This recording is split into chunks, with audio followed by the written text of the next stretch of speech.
When this guy comes to the training grounds for the first time, he slashes a wooden dummy with ease. His every movement is precise and fast. As a finishing move, he infuses mana into his sword and completely destroys the dummy in 3 strikes. Lucian thinks he impressed his teacher with that, but Swordmaster Aizen just laughs and says his moves are utterly pathetic. Our boy is dumbfounded. He has a unique body, making it the ideal vessel for mana. He can push his mana efficiency to the absolute limit and become the strongest swordsman in the entire world. Yet his swordsmanship teacher calls him pathetic. Turns out our boy has 2 problems. He swings his sword like a mercenary, and it takes him too long to infuse it with mana. Even such a talented body isn't omnipotent. An experienced mana user would easily destroy him in a fight. Then Aizen shows him what real sword skill looks like, and turns the wooden dummy into dust with a single strike. After that, he tells Lucian to train tirelessly if he wants to reach the same level. A few days of training pass, and Lucian finally gets the opportunity to spar with Aizen. He attacks as hard as he can, but the Swordmaster deflects everything with one hand. Lucian tries different moves from every direction, but nothing works. Aizen blocks it all with ease. Even a powerful strike from above fails, and Lucian gets thrown back. That's when Aizen moves forward to attack with a mana-charged sword. If Lucian fails to block it, he's doomed. So he charges his own sword as well. Their blades collide in a burst of mana. Lucian manages to counter the attack and even knocks Aizen's sword back. The Swordmaster is shocked. He's never felt such powerful mana before. The progress this kid made in just a few days is insane. When their training ends, the entire training ground is shattered, making the servants wonder what kind of training they were doing. Lucian sits nearby, looking at his trembling hands and his shattered wooden sword. And he regrets only one thing. If he had received the same training and teacher in his past life as a mercenary, he wouldn't have died so miserably without even a chance. A mercenary who doesn't die is third rate. That's what they're told anyway. Mercenaries get paid the big bucks because they're expected to break for their masters. It's the same bullshit every sellsword hears. In Jake's eyes, all nobles are cut from the same cloth. When they're desperate, they open their coffers, promise land, whisper about titles. When things fall apart, they change their tune. Suddenly it's excuses, blame, and hollow righteousness. Jake has heard plenty of unconscionable things from highborn brats, but nothing compares to what he's being asked to do now. The noble-born commander-in-chief's final order is suicide, plain and simple. As captain of the Fang mercenaries, Jake can't help but laugh. A piece of trash mercenary like him is expected to die with the honor of a knight, entrusted with a so-called final mission. The army has been beaten into the dirt. The city burns. The castle crumbles. Rebel blades are already at the Crawford family's throat, and there's nowhere left to run. Jake is ready to cut his losses and disappear. If even the Empire's most talented commander has given up, what's the point? It's a shame the only decent noble Jake ever met has been reduced to this. The plan is simple. When the rebels launch their final assault tomorrow, Jake and his men are to stand beside the commander and hold the line until the Crawfords escape. If that fails, Jake is permitted to flee once the commander dies. Payment comes in the form of a precious gem, enough to fund the Fang mercenaries for 3 years. Jake refuses. Just because he smiles a lot doesn't mean he's an idiot. This order turns his men into meat shields, meant to buy a few extra seconds for their masters. Everyone knows the rebels won't show mercy to the Fang mercenaries. The commander insists otherwise, but that's a lie that won't stick. To the rebels, Jake and his men are sworn enemies. Over the course of the war, they've done plenty to earn that hatred. They disguised themselves as corpses, waited among the dead, then rose to slit throats from behind. Honor never mattered, only results. Jake has killed countless commanders this way. It's the only reason the Crawfords survived this long. The rebels likely want Jake's head more than Lord Crawford's. The commander knows this. That's why Jake and his men are such perfect bait. When Jake refuses to comply, the commander threatens to kill him and seize control of the mercenaries by force. Faced with the blade of the Empire's most skilled knight, Jake prepares to fight. So this is what the most honorable man in the Empire looks like now. No apology could excuse it.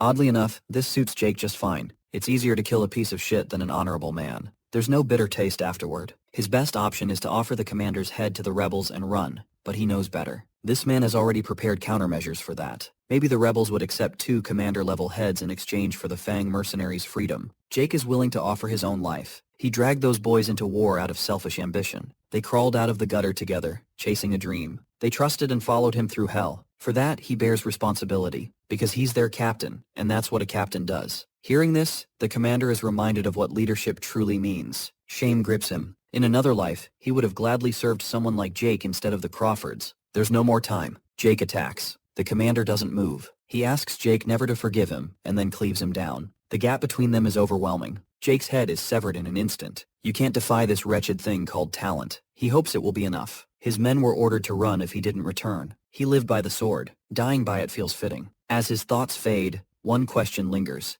If he'd been born with the same opportunities as a noble, how far could he have climbed? Then there was nothing. Until consciousness returns, Jake opens his senses to a boy's frantic pleading. Before he can make sense of it, a heavy hand slaps across his cheek, jolting him fully awake. A boy stands over him, crying genuine tears and calling him Master Lucian. He couldn't help but feel like something was terribly wrong here. First of all, his scarred, experienced, and battered like an old rag body is gone. In its place was a young master's form, so pristine and fresh it smelled of fresh grass. Secondly, who the hell was this snotty brat who slapped his cheek while wailing at the top of his lungs? The boy thought he had passed away. The boy's heart couldn't handle that. As a personal servant, he would have been executed and buried next to his master. Most of all, it would be a massive tragedy for the family. Jake couldn't fathom what the guy was yapping about. Young masters, personal servants, family, none of those have anything to do with his life. The last thing he remembers was his bloody death. How in the world is his head still attached? His brain went into overdrive, judging the situation and scanning the surroundings. He concluded that somehow he had entered the body of a complete stranger. This stranger just happened to be a pretty boy with a killer face. He couldn't help but admire himself in front of the mirror. From his flawless looks alone, he was radiating waves of nobility. The decor suggests it belongs to a scion of a household that reeks of money. In need of more info, he dug through some foreign memories and remembered his servant's name,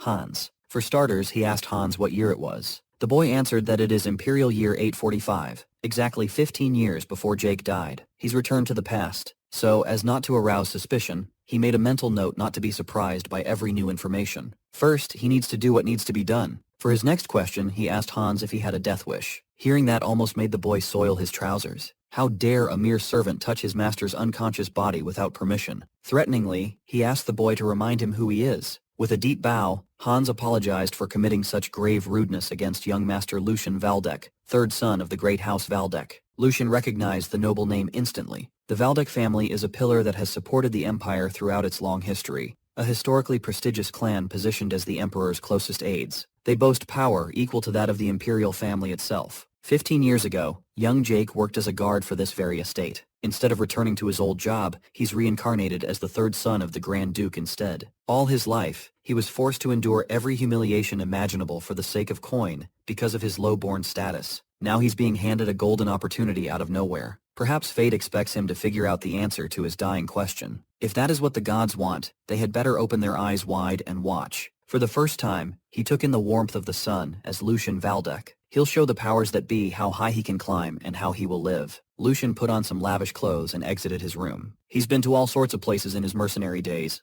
but none could compare to the Valdek Grand Duchy in terms of splendor. He'll need to get used to all these shiny things as soon as possible. He noticed that, since earlier, all the servants had been looking at him funny, whispering amongst themselves. It felt like enemies surrounded him. According to Hans, this was only natural. After all, he's lived his life in seclusion until now. He's been locked up in that room for a year and 2 months already. It sounds crazy to him that a noble kid who can have anything he wants would retreat from the world. The mind of a highborn is a mystery to him. Acting as one would be nearly impossible. In this place, the mighty giant who has protected the empire resides, Grand Duke Sigmund Valdek. That man is not the type to stand by and watch his son bed rot for more than a year. Either this Lucian is a problem child abandoned by the family, or there is some special circumstance making the Grand Duke look the other way. It would be best to avoid meeting his father for a while, but that might be a bit difficult now. Head butler Edwin has come to personally greet the young master. This gentleman entered the castle as a hostage from a hostile family in his childhood. He was recognized for his outstanding executive abilities, and rose to be Grand Duke Sigmund's right-hand man. Out of everyone, this is the person Lucian must avoid the most. He would undoubtedly notice the behavior of someone from the bottom rungs of society. Thankfully, Lucian has been a recluse for more than a year. In that case, he might as well emulate the most noble human he knows, his killer, the commander. With a warm smile, Lucian thanked Edwin for his concern, and noted his significant recovery. In addition, he came out to look into the family affairs he had neglected in his absence. The head butler was momentarily stunned by his eloquence. He was relieved that the young master remained unchanged. Thankfully, Lucian's noble act seems to have worked. He tried to get out of the situation as quickly as possible, but Edwin stopped him from excusing himself. Right now, the Grand Duke wishes to see his son. Promptly, Lucian was brought to his father's study. Grand Duke Sigmund is a very intense man. Right now, he's asking Lucian why he's still alive. Naturally, Lucian was stunned by the out-of-pocket question courtesy of his supposed father. The Duke intended to overlook all his stunts for the past year. He used his mother's death as an excuse to forego his duty as a noble, acting like a spoiled child. But he finally crossed the line that he should not have crossed. Not content with staging a process by locking himself away out of the public's eyes, he attempted to harm himself, treating his own life lightly. Come to think of it, Hans's fussing and crying earlier seemed earnest. He wanted to insist that there must be some kind of misunderstanding, but his father had grown tired of excuses. For the last time, Grand Duke Sigmund wanted to hear all the thoughts he'd kept hidden in that narrow mind of his. Why would he use his weak body and limbs to shove sleeping pills into his mouth to cause a commotion? He worked in this great estate for a long time. No wonder he specifically had no memory of Lucian.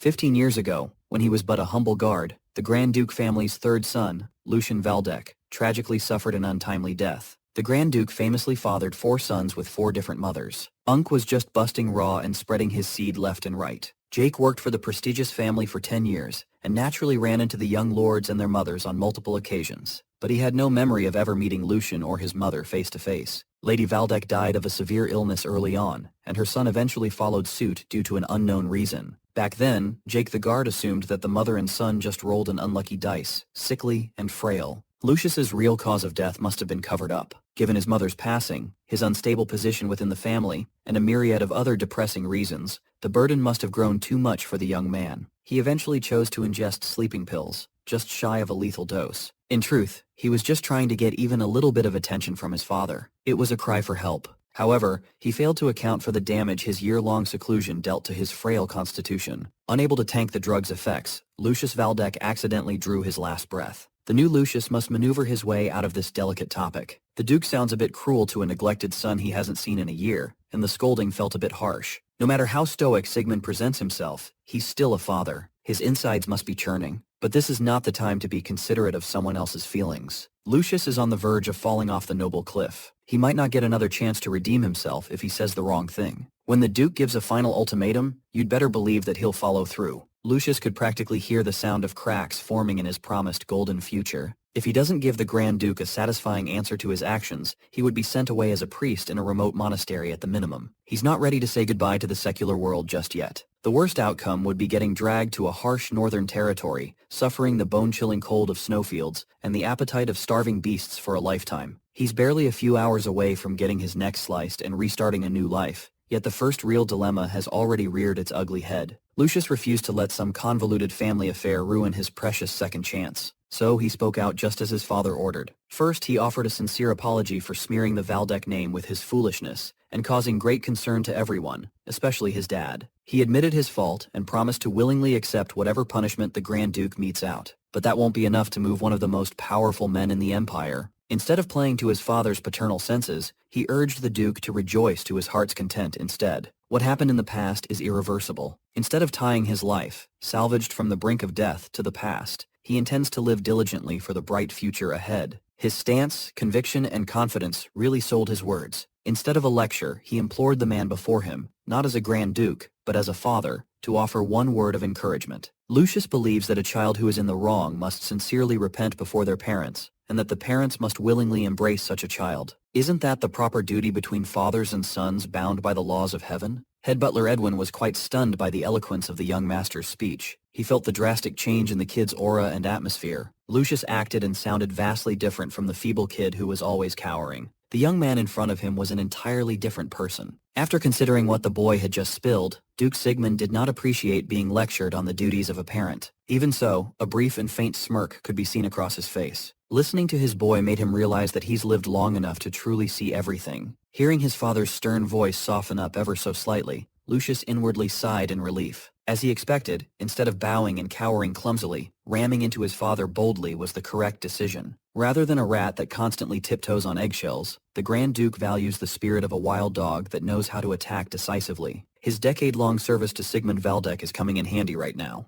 The Duke never expected to hear his most damaged son be so brazen after coming back from the dead. Since Lucius mentioned diligence himself, Sigmund asked his third son about his plans from now on. Picking his words with intent, Lucius answered that the first step would be fixing his broken body first and foremost. After that, the image of the most talented fighter he's ever teamed up with and fought flashed in his mind. Once his body is back to a healthy state, he intends to learn the sword properly and to take it seriously this time around. He reckoned that eating and sleeping diligently would eventually restore his vitality, and everything would work out somehow. The scowl in the Duke's face was erased. He was impressed with his son's surprisingly adept rhetoric. Whether everything Lucius said is just empty words or not, time will tell. To get him started, Duke Sigmund allowed head butler Edwin to give the kid something that should help. Rather than a few words that won't resonate at the moment, lending a helping hand to a reformed shut-in would be more useful. Edwin accepted his orders and estimated that the process wouldn't take long. Lucius was the only one in the room who had no idea what the old farts were talking about. It did not take too long to understand what his father's helping hand looked like. Multiple carriages pulled up to the castle and unloaded their heavy cargoes. Helpers carried countless wooden chests and lined them up in front of the estate. Tucked inside each of those chests were unfathomable riches ranging from gold coins to precious jewelry.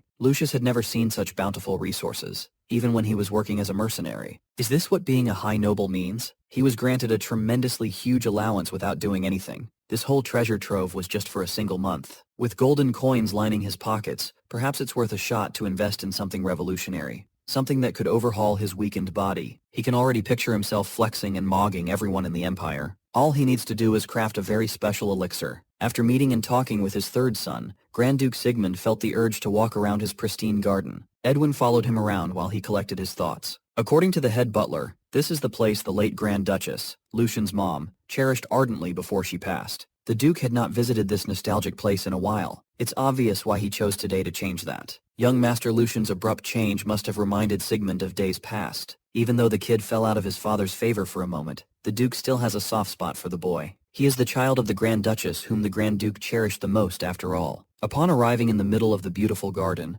Sigmund commented on how pathetic his son had become. The kid was always busy rolling his eyes around as if afraid of everything around him. He would whine like a beaten dog if Sigmund raised his voice even just a little. Lucian's attitude had become so different from the late Duchess. Sigmund almost gave up on him. He had considered that the only resemblance Lucian shared with his mother was his appearance. But Sigmund's opinion of the boy changed for the very first time today. The thought that he might have been wrong occurred to him after that meeting. Edwin must have seen the drastic change too. Instead of cowering, that child looked his father straight in the eye and bravely stated his opinion. He did not waver under pressure and showed a truly resolute backbone. They knew from the jump that Lucian had a tender heart. Maybe he just bloomed a little later than his brothers. After all, he inherited the Grand Duke's blood. Even so, Sigmund remains wary of getting his hopes up. From now on, he will assign Lucian tasks that can never be solved with just a few eloquent words. On that note, Edwin brought up a problem that may arise. They resumed the flow of support funds into Lucian's pocket. This fact had already been leaked to the outside. Upon investigation,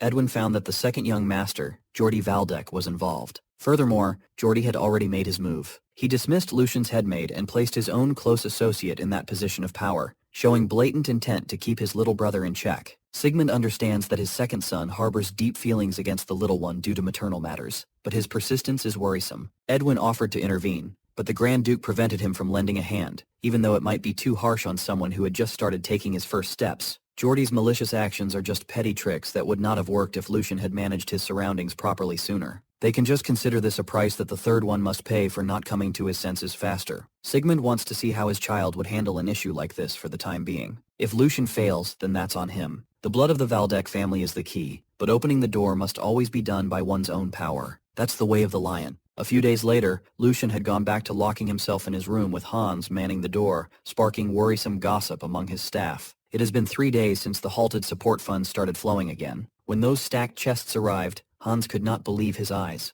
The young master attributed the free flow of gold to the fact that the talk with the Grand Duke went well. Considering the tarnished relationship between father and son, Hans could tell that it must not have been easy for the young master at all. The personal servant could not be prouder seeing his boss move forward instead of wallowing in sadness. Unbeknownst to Hans, Lucian's mind was reeling with the possibilities this much wealth could unlock. With an abundance of resources, he might have just enough to completely overhaul his weak body. The ideal physical form is within his grasp if he can successfully synthesize that elixir. It took him a mere 3 days to burn through the support fund, converting his room into a dingy drug den. He's been working non-stop to perfect his methodology. Hans must be full of curiosity by now, but seeing him guard the door well without questioning his orders exemplifies loyalty. On Lucian's work table were brewing tools that a son of a Grand Duke would never have touched in his life. All around him were crates of absurdly expensive herbs that only grow under moonlight. The rare moonlight herb's common usage hasn't even been discovered at this point in time. Lucian squandered his entire monthly allowance to purchase as much as he could. To everyone, Lucian might look like a crazy person right now, but a year from now, this decision would pay dividends. The price of moonlight herb would skyrocket by 10, no, over 20 times over. He's basically buying up flower-shaped Bitcoin in 2010. Now that he's working on extracting the value from this miracle herb on his own, he's gained a newfound respect for the Alchemist Guild for their boldness. When they started experimenting with moonlight herbs, success must have been unclear, but they still took a chance and scraped up all the moonlight herbs in the Empire. They took the gamble of a lifetime with the Guild's fate on the line. Thanks to that boldness,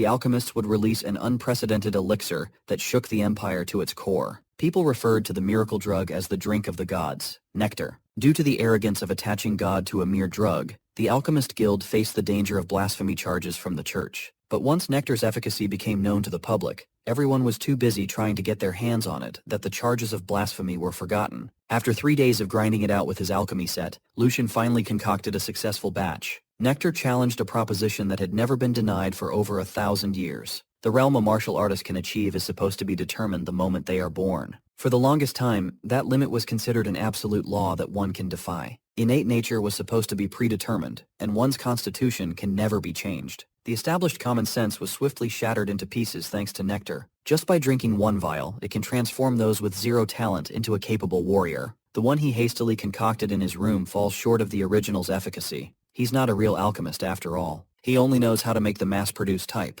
But this bottle should be more than enough to repair his severely broken body right now. He got lucky that he was thrown back in time for this to be a possibility. Later, when the chaotic era sparked across the empire, the first thing that burned was the Alchemist Guild. Authorities deemed the nectar recipe to be a destabilizing force that threatens the balance of power. Men sitting on their thrones worked hard to erase the original recipe from history. However, some people managed to gather enough clues to cobble up something similar. One of those people was Jake the Mercenary. Most guys who tried to experiment with the moonlight herb died from its side effects, but he succeeded. Without hesitation, Lucian opened the vial of freshly brewed nectar and downed its contents. In doing so, he had become the first human to transform nature's power into his own. Depending on how well the process of circulation goes, he could harness the influx of mana spreading throughout his body to evolve. The quality and power one can draw out differ starkly from person to person. Borrowing the miraculous power of nectar, he started forcibly widening the blocked paths inside his body. Lucian thought that the effects of the drug would cease once his paths were opened, but he was wrong. Typically, one should feel excruciating pain due to the intense process, yet he felt completely fine. On the contrary, an abundance of mana is spreading unhindered all throughout his body, seemingly finding and settling into its rightful place. Even the body of a newborn baby usually contains impurities that would block the circulation at some point. Is it possible that Lucius Valdek inherently belongs in the realm of naturally gifted geniuses? As the sun began to set, Hans's nervous back and forth pacing could be heard outside Lucian's room. Finally, the door that had been locked for the past few days cracked open.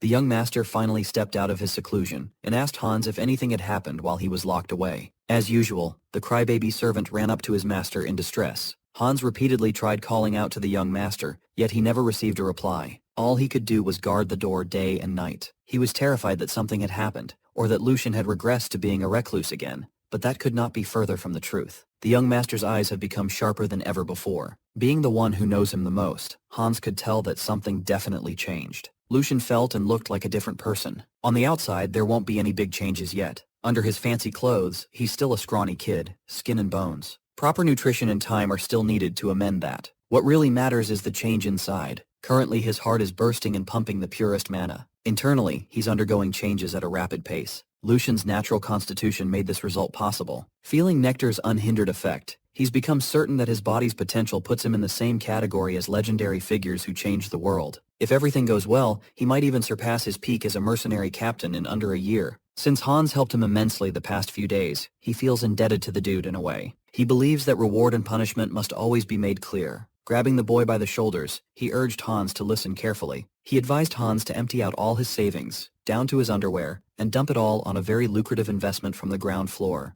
Do that, and Lucian promised to give the poor servant the easiest money he could ever earn. Feeling like a gracious saint, Lucian promised to include Hans as the investment rises to the moon. He was completely serious. Back in his day, there weren't any nobles who would look out for a servant like this. A week after drinking up the miracle drug, Lucian felt in the mood to take a stroll around the peaceful forest nearby. He was whistling and humming all throughout the stroll while Hans looked at his young master like he had gone insane. Lucian was just appreciating such a heavenly lifestyle. He never would have thought that life could be this comfortable. In the Duke's estate, scrumptious meals would show up whenever he wanted to feast like a king. His room would be cleaned and maintained spotless without him lifting a finger. The maids would even prepare his bed without being asked to. When he was but a humble mercenary, going hungry was part of his daily routine. Thanks to the convenience of nobility, he's been able to focus entirely on his body's recovery. He also settled an issue that had been nagging at him for the past week. He's done the research regarding the existence of Jake, who was supposed to be employed as a guard of House Valdek in this timeline. Upon checking with the current captain of the guards, he found that no one even resembling the man named Jake had ever applied. The shift and spot he used to work on for a decade is now covered by some other guy he's never seen before. For now, this is for the best. There's nothing good to be gained from running into his past self. It might even serve as a distraction. Besides, he doesn't have the guts to face what he used to be back then. He would probably die of embarrassment on the spot. Once they arrived near their destination deep in the tranquil forest, Hans expressed his doubt about continuing forth. The Lucius of the past always hated setting foot on the training grounds. The current him doesn't mind at all. Hans reminded his master that ever since Lucius was scolded by the second young master last time, he swore to never come back to the rotten place again. Judging from Hans's reaction, it's easy enough to picture what happened back then. For a noble child of the Grand Duke's house, training in the way of the sword is a basic requirement. His older brother Geordie must have used the training grounds as the perfect place to knock him down a peg under the name of sword training. He planted pure terror in the mind of young Lucian, making sure that a rival for succession would never take another step into the training grounds again. It's easy to guess why Geordie would do such a cruel thing, but there's no need to worry about that now. Everything that happened in the past belongs to the past. It's time to overturn that fear. All Hans has to do is have a little faith and follow his master closely. Inside the training grounds, the Knights of Valdek were abuzz upon hearing that the third young master had come to their sacred ground of his own volition. One mustached knight was particularly annoyed that the brat of the Valdek family dared to set foot on the training grounds. He sees this as an opportunity to remind the kid of what happened last time he tried coming here. First and foremost, he sent someone to report the third son's arrival to the man overseeing the grounds. Mr. Mustache will make sure to prepare the meal nicely before the boss arrives. Upon entering the facility, Lucian saw a place beyond what he could ever dream of. There were plenty of spare weapons organized in racks. There's no need to worry about breaking them in training. The space and the stage were wide open, perfect for serious movement. It's ridiculous to think that all this is just one person's private facility. If he and his boys had the opportunity to train in a place like this, perhaps some of them might have lived a bit longer. His reminiscing was interrupted by the grating voice of the mustache-twirling knight. He expressed his sarcastic surprise at seeing the third young master enter. Mr. Mustache made sure to remind Lucian of what happened the last time young Master Geordie schooled the third son in front of everyone. He compared the incident to a lamb being chased by a wolf. The mustached knight sneered and covertly mocked Lucian for bringing a servant into a sacred ground for warriors. He goes by the name Hendrik, and even his introduction contained a thinly veiled mockery of Lucian. A year ago, Hendrik personally guided Lucian's swordsmanship lesson alongside the second young master. He found the experience enjoyable. The same couldn't be said for Lucian of the past. Apart from his big brother, this Hendrik fella had a hand in instilling a deep fear of swordsmanship into the third young master. The current Lucian could not be more different than what he was in the past. With this mustached bastard flaunting in front of him, things just got very interesting. Traditionally, knights are hailed as the embodiment of honor and loyalty. They are usually born into noble families, trained strictly in martial arts and etiquette from childhood. Once they gain enough merit through battlefields and missions, they can officially receive knighthood from their respective lords, elevating their status as a true knight. In Lucian's opinion, knights are nothing more than expensive hunting dogs wearing their master's fancy collars. They are obligated to show courtesy and curry favor to lords and highborn bloodlines who can provide them with wealth and honor. This arrogant bastard in front of him, Hendrik, can't even do that right. Lucian's poor standing in the family probably plays a part in his poor treatment, but he has the balls to be an ass, mostly because of the man backing him. Geordie's leash makes him feel untouchable. In all honesty, Lucian would love to give this clueless idiot some intense training, break his mindset down from the ground up and whatnot. He'd have a ton of fun toying with this man if given the chance. Unfortunately, he must keep in mind how his father would react if he went overboard. Like it or not, knights are the core fighting force of a noble house. They are valuable assets. Any punishment deemed improper would only create needless tension between lord and vassal. Lucian can't go all out just yet.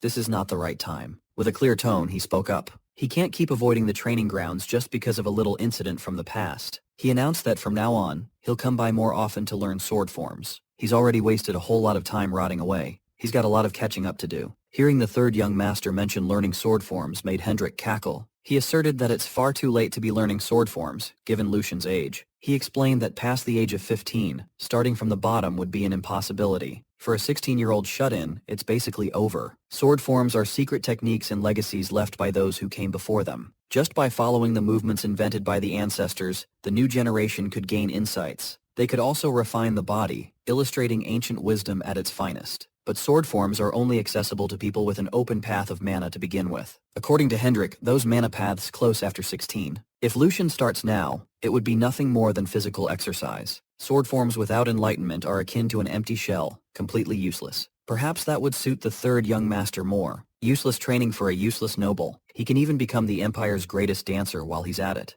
That way, he can save time finding what he's really suited for instead of mindlessly swinging a sword. Hendrik also proposed that Lucian should just spend his days tending to the gardens. Everyone has a role they must play in this world after all. Judging from the silence of the other knights, it seems like they support Hendrik's mocking. The mustached knight was quite proud of himself for knocking a noble boy down a peg, rendering him speechless and unable to say a word. In truth, the claim that the path of mana closes at 16 years old is a blatant lie. It is something that could be easily exposed with a bit of checking, but that doesn't matter to Hendrik. If he's ever called out, he can just play dumb and smooth it over quietly. His real goal is already achieved. He just wanted to thoroughly crush the hopes of a foolish kid who can't even argue back. Every knight in the training grounds sees Lucian as a pathetic worm, terrified and frozen in place even while being mocked by a mere retainer. In response, the third young master played along and replied with a meekly trembling voice. He alleged that Hendrik's claim sounds a bit different from the texts. As far as he knows, the path of mana closes not at 16 but at 25. There shouldn't be any problem if he's to start now. Hendrik rudely asserted that he was in the right. Lucian pounced and implicated his big brother Jordy by asking if Hendrik's boss shares the same view on the issue.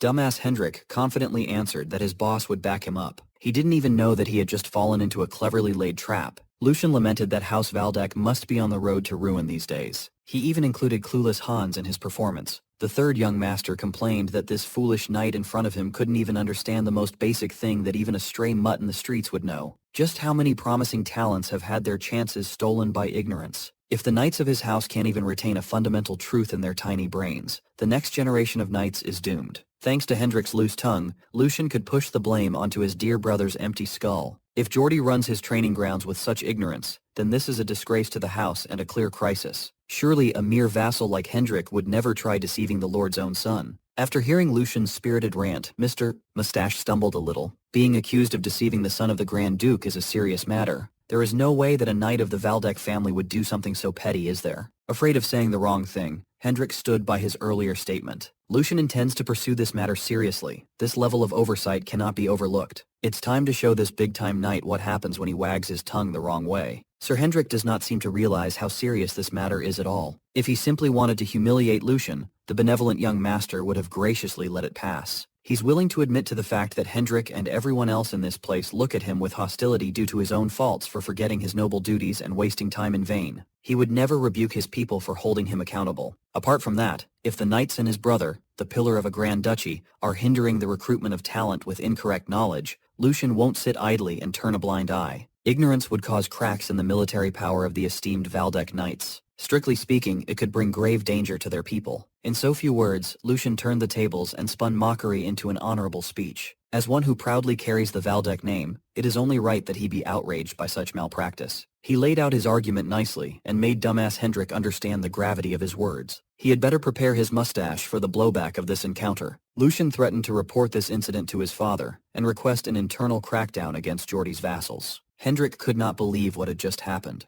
The kid who used to tremble at the slightest mockery is fighting back. Lucian used to be as frail as a baby lamb just a year ago. Now, he's like a hungry wolf, an apex predator that could crush little old Hendrik without hesitation. Seeing the commotion, the owner of the training ground was forced to intervene. Jordy Valdek, second son of the Grand Duke, finally came out to play. Hendrik was close to shitting his pants while Lucian was glad that his big bro just came right on time. Jordy looked at his little brother with blatant revulsion. In a panic, Hendrik hurriedly ran towards his master's side to explain what was going on. He stumbled over his words, struggling to come up with an explanation that would clear him of any faults. Having had enough of his nervous stammering, Jordy made him shut the hell up. There's no need to explain. Jordy had been watching from a distance all along. He saw and heard Hendrik's disgraceful behavior with his own eyes. The knight ought to be ashamed of himself for being swayed by a child who's barely half his age. Jordy was utterly disappointed. Squeezing the knight's shoulder extra hard, Jordy ordered him to fix his ugly expression, unless he intended to put his master in an even more difficult position. Hans cowered behind Lucian as Jordy walked toward them. The faint-hearted servant trembled while the third young master looked his big brother dead in the eyes. Seeing Jordy for the first time in a long time, Lucian mocked his big bro's face. Jordy Valdek is widely regarded as a noble among nobles. He's famous for having a dogshit personality even back in Lucian's first life. Since his influence was far weaker than the Grand Duke's firstborn, Jordy resorted to recruiting outsiders to his camp. Most of them would meet horrible endings. Once Jordy deems a tool useless, he would routinely frame them for crimes or cut them loose. For now, Lucian gave his big brother a polite smile and a proper greeting. It has been a long time since they last talked, so he gave some generic platitudes. Without mincing words, Jordy called Lucian a foolish creature. He claimed to have watched everything transpire since Lil Bro stepped foot on his training grounds. Jordy accused him of daring to act in a way that tarnished the dignity of their revered family. Lucian maintained his act, and asked Big Bro to elaborate on his accusation. Jordy excused that it's been a long time since Sir Hendrik studied theory, so the earlier interaction was simply a misunderstanding. Still, implicating his honorable name to stir up unnecessary confusion was a clear mistake. For that, Hendrik cannot be free from responsibility. However, Jordy has no intention of rebuking or punishing his man for a minor incident, because, unlike his useless little brother, he claims to know the weight of loyalty and how much blood Sir Hendrik shed for the family. Furthermore, someone who ran away, unable to endure even basic swordsmanship training, has no right to criticize and blame a real knight. Jordy insisted that Lucian must first learn respect for their vassals before throwing allegations. It is only thanks to the dutiful knight order that Valdek can exist and rule. Jordy turned to his men and sincerely apologized on behalf of his little brother for today's commotion, deeming Lucian's words an outburst of an immature child that must be shown leniency. He promised to take special care of his foolish younger brother. Lucian was quite impressed with how Jordy handled his verbal attack. The guy's brain works pretty fast. Lucian specifically directed his insults and accusations at Jordy, but the second son slyly twisted it into an insult against the knights, riling them up, while saving face in the process. Today was just a warm-up. He'll give props to Jordy for handling the issue at hand. Hand on chest, Lucian acknowledged the misunderstanding and appreciated Jordy's choice to refrain from a rightful scolding for daring to insult an older brother. He pretended to take Jordy's words to heart, regarding them as precious guidance. Even while praising his big brother, Lucian found a way to call him an empty-headed fool backhandedly. He expressed shame for saying such embarrassing things earlier, branding himself as a younger brother eager to learn from Big Bro's kindness. Lucian exaggeratedly praised Jordy, ordering Hans to record Big Bro's teachings at once. Paper simply won't do. Such words must be embroidered on the finest silk. Doing this serves two purposes. He's using Jordy to wipe away Lucian's weak image while carving a new and solid impression into everyone's minds. This is a rebrand. The pathetic third young master no longer exists. In his place is a man who knows how to play the nobility game. With that said, Lucian excused himself, asking Jordy for permission to leave. There's nothing good waiting for either of them if they keep bickering in front of the vassals after all. Jordy didn't lose, but he could not help but feel infuriated by Lucian's silver-tongued rage-bait tactics. He wanted to keep the little shit in his territory a little longer for a harsher lesson. But Lucian reminded him that their father has been monitoring him closely these days. Starting from zero, he's got absolutely nothing to lose. The same cannot be said for his brother. He turned around and took Jordy's silence as consent. Lucian grabbed Hans and bolted out of the training grounds unimpeded. He enjoyed bantering with Jordy for a bit, so they're taking their leave now. As soon as Lucian was out, Hendrik tried to spur his master, Jordy, to prevent him from walking away untouched. That was the worst thing he could have done. Right now, Jordy is bursting with rage. He knew that he had been played somehow. Lucian and Hans took the same scenic route they had taken earlier. The personal servant felt quite uneasy knowing that they had offended the second son. Lucian knows better than anyone what the second young master Jordy is capable of. Hans is afraid of the possible retaliation from that monster. Even if they somehow get lucky this time, there's no guarantee that they will be fine next time. Hans looked like a helpless animal terrified of being hunted. Lucian understood why Hans was behaving like this. The kid is going through something that only those who've worked under nobility would understand. When a useless superior makes a mess and washes their hands of any fault, the little guys usually get left behind to suffer. There's nothing more infuriating than a master who doesn't give a fuck. Lucian knows the feeling all too well, and he won't let little Hans go through what he went through. He assured his servant that a mere knight won't be able to touch them. He simply won't let that happen. Over the past few crazy days, Hans had it rough. Lucian is thankful for all that he's done. When a master acts like an idiot, it's always the ones below who get crushed. As the eccentric young master's attendant, Hans must have suffered quite a lot. To assuage his fears, Lucian promised him one thing. From now on, he won't let his people be looked down upon. They will never live in fear despite their master's seemingly foolish actions. Hans took the second young master's promise to heart and took his supporting hand. Back in the Valdek estate, Lucian is out and about alongside his trusty attendant. After the training hall incident, he found it odd that things had gone eerily quiet. He's aware that Jordy is not the type to just sit back and take a beating without retaliation. Today, Lucian found out the petty trick his brother has been cooking up in the background. He received a piece of paper that made him angrier than ever before. Oddly enough, even the usually docile Hans could not let the contents of that paper slide. Master and servant marched like they had just suffered the vilest injustice possible. That brother of his dared to touch the one thing that he should have never touched, Lucian's allowance. Hans was only on board because even his salary was deducted. Lucian woke up earlier this morning in high spirits. He knew that the letter detailing this month's budget plan was arriving. This is the day when he's supposed to buy extra moonlight herbs and stock up on necessary supplies. His account was supposed to be replenished after last month's spending spree. At least that's how it should have been. But upon seeing the figure on that piece of paper, his smile quickly faded. He was so shocked that he lost grip of the document. According to the budget summary, his allowance has been cut by 75%. Similarly, Hans's salary was reduced by 30%. That bastard Jordy dared to fiddle with his numbers through the headmaid he planted in Lucian's annex. It was unforgivable. They dared to do this knowing that embezzlement is a felony punishable by severe execution, even in noble society. Lucian admitted that he was partly at fault. The only reason his brother could pull off such an absurd stunt was because of the gap in his defenses. After the passing of the third Duchess, Lucian entrusted budget management to someone else. Dana, the former headmaid, who had stayed by the family's side for a long time, diligently managed the budget with proficiency. Not long ago, Dana was replaced by that green little headmaid currently running Lucian's house. Today was the first time he had ever met the new headmaid face to face. With a smile on her face, she gave a polite greeting to her supposed boss. She introduced herself as Jenny. She wanted to greet the man of the house when she was first appointed, but back then,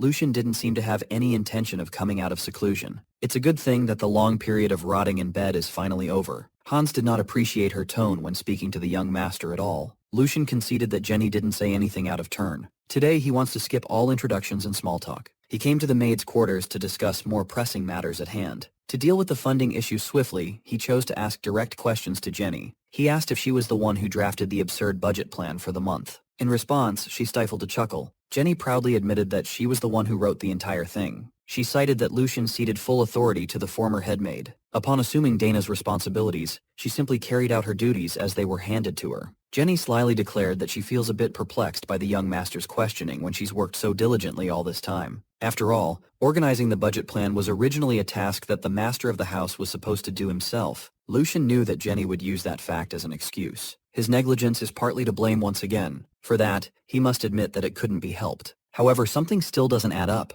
According to the budget plan, the majority of the funds his father reissued were somehow allocated to raising every servant's salary. Since his house staff suffered due to negligence, he's willing to consider the money loss as compensation. But if that's the case, then why was Hans's salary cut instead of raised? Even a child would see that this was a blatant financial attack orchestrated by the young headmaid. Jenny played dumb and insisted that there must have been a mistake. She used the struggle of managing a household as an excuse for such an oversight. She urged the maids working under her as witnesses to testify to how overworked she's been. Seeing how they froze under her gaze, it's plain to see that Jenny had already taken over the house through the staff. With frantic smiles, all the maids hurried to defend Jenny's decision while praising Miss Jenny. They even promised to assist the headmaid better from now on to avoid such oversight. Lucian sighed in defeat and retreated with Hans. The one time Hans expected his master to push back, but he didn't. Right now, the body of the house is under Lucian's name, but the hands and feet of his annex are listening to someone else. Before walking out of the maid's quarters, Lucian shot Jenny one last question.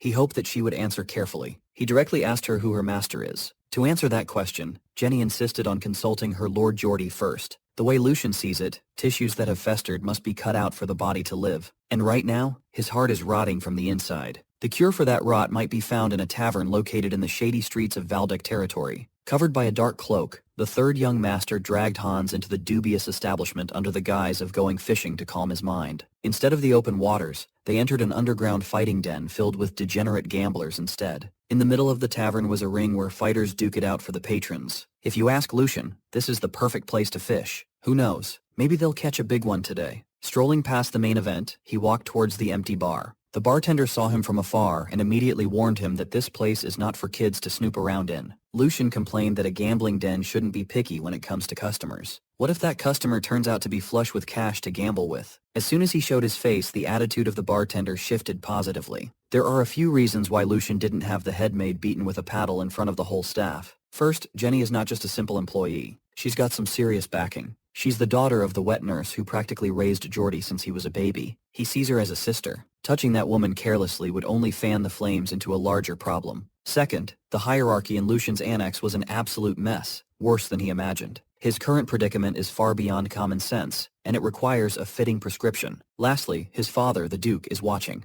There's no way that man is unaware of the budget interference. In other words, fixing the chaos in his household is just another test that he must pass. He'll just have to show the Grand Duke and his staff what he's got under his sleeve. To get things rolling, he decided to take what remained of his diminished allowance and hit the tables in this dingy gambling den. Slowly but surely, his stack of chips grew as he played every card hand perfectly. The sounds of the dealer's fancy shuffling filled the hall. That's the sound of money flowing back to Lucian's pockets. It's been a few hours since he sat down, locked in, and started growing his bankroll. He was winning so much in a row that his table had amassed an audience. He just cleaned out one of the den's seasoned veterans without breaking a sweat. As a regular of the den, the veteran could not believe that he was cleaned out by a brat. Lucian talked a lot of shit on the table, making him an infuriating opponent to play against. Thankfully, the veteran knew when to cut his losses and back off. Hans's mind was blown. He never knew that his master was such an expert gambler. With tall stacks of chips overflowing around him, Lucian demanded a new opponent, preferably someone who could handle him. Aside from lining his pockets with gambling money, he's cleaning out the poor saps in this gambling den for another reason.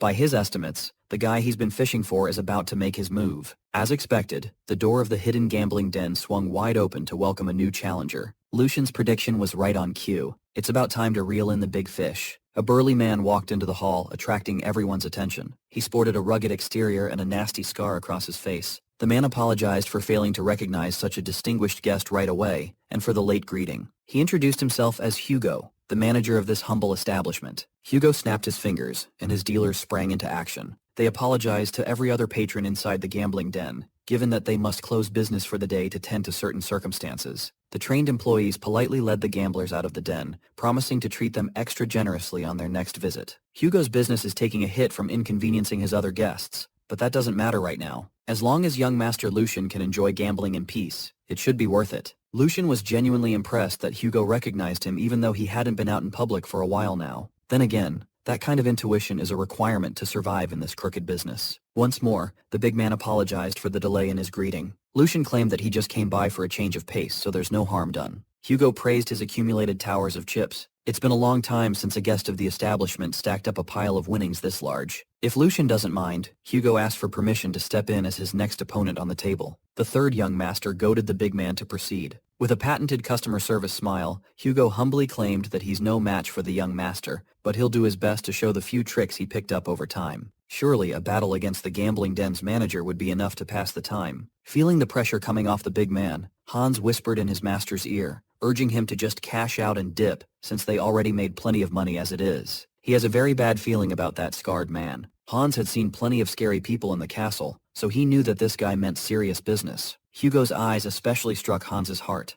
Eyes like those are truly rare to come by. Lucian was pleased to hear that Hans's years of working as a servant in a noble house weren't for nothing. Everything Hans felt in his gut was true. Black Shark Hugo might have a gentle smile on the surface, but he didn't earn his nickname for nothing. In Lucian's previous life, Hugo's name shook the underworld like a natural disaster. His path began in the dark back alleys of a city under Valdec territory. He used his rough and sturdy body to make his enemies bleed. Equipped with both violence and clever schemes at his disposal, he became an unstoppable force. It didn't take too long for Black Shark Hugo to rise in prominence and infamy. He got his hands on gambling, smuggling, and even contract killings. He would dip into every crime that pays the best. With his ruthless methods, he eventually expanded his operation and became known as the King of the Night, ruling over the underworld of 5 territories. Later, he would use the impending collapse of the empire as a stepping stone into something more public-facing. With expert political maneuvering, he claimed the title of Baron for himself. He was one of the first ones to adapt to an age of chaos, evolving into one of the empire's fearsome warlords. But right now, Black Shark Hugo is nothing but a rookie in the underworld scene. That doesn't change the fact that he's a damn dangerous guy. Today, it's time to lower the bait and catch a wild shark in the bloody waters. With a deck of cards and a mountain of chips placed on the table, Lucian proposed that they play a simple card game. Hugo agreed and added that they shouldn't set a betting limit. He can't let the Valdec family's young master get bored with small stakes after all. Lucian happily agreed to the stipulation. He's just glad to find someone who speaks his language properly. Internally, Hugo sees Lucian as a typical brat who only acts tough because of his family name. A clueless cub who doesn't even realize that his jolly words will serve as the noose that will tighten around his neck. Deafening silence filled the room as the dealer dealt their respective cards. Truthfully, he didn't expect the brat to clean out the dealers from earlier. Even so, Hugo could use Lucian's winnings to his advantage. In his eyes, an immature kid drunk on a little bit of victory would only fall deeper into misery once they start losing. Hugo is itching to bleed this carefree noble brat dry with each hand they play. Before they could start playing, Lucian acted as though he had just remembered something he needed to do. Before they start trying to bleed each other's wallets, Lucian would like to ask Hugo a question. This is their first time meeting, but the young master already finds the criminal mastermind quite likable. One can judge a leader just by feeling out the atmosphere around their subordinates. It's evident that this gambling den is not exactly a legal operation. Managing an underground business at this scale is no small feat. If Hugo crosses the thin line of legality, the Valdec family would undoubtedly hear about it, and a purge would have likely happened long ago. Hugo insisted that he knows his place and is careful not to offend the higher-ups. Lucian may be a member of the Valdec family, but he assured the Black Shark that he's not the uptight type.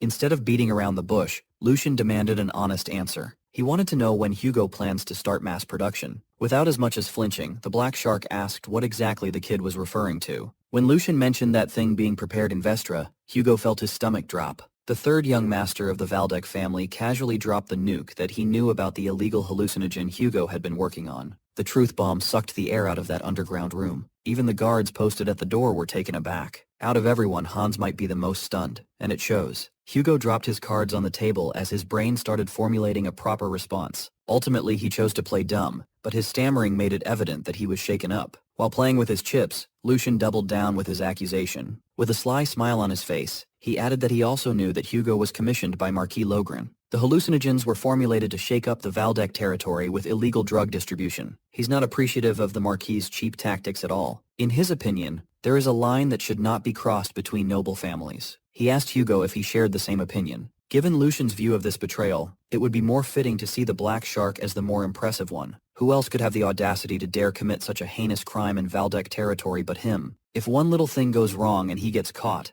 everyone associated with the Grand Duchy would try to tear him apart limb from limb. Every single muscle at the Grand Duke's disposal would hunt him like a dog without exception. Right now, Hugo's mind is a mess. If he says the wrong thing, he risks death and complete exposure. In these parts, the Valdec family is the worst possible opponent one can have. Normally, this matter would not have been revealed to the world for another 2 years. Around that time, the Grand Duke received a report detailing the spread of a new drug in his territory. Jake was one of the soldiers deployed to raid the Black Shark's base, but they were too late. Hugo had already fled the city, leaving no trace of illicit activities in his den. Lucian's experience of getting screwed over back then turned out to be quite helpful now. Even with all the cards on the table, Hugo insisted that there must be some sort of misunderstanding. He insisted that he's just a lowly manager making pennies at a small gambling joint, that he would never dabble in drugs. With conviction, he asserted that some jealous competitor must be spreading false rumors to sabotage him. If given the chance, he promised to uncover the source of that rumor himself. Since the big man refused to bend, Lucian added a bit more detail to the story. He asked Hugo whether the rice mill he had been operating was just another ordinary shop,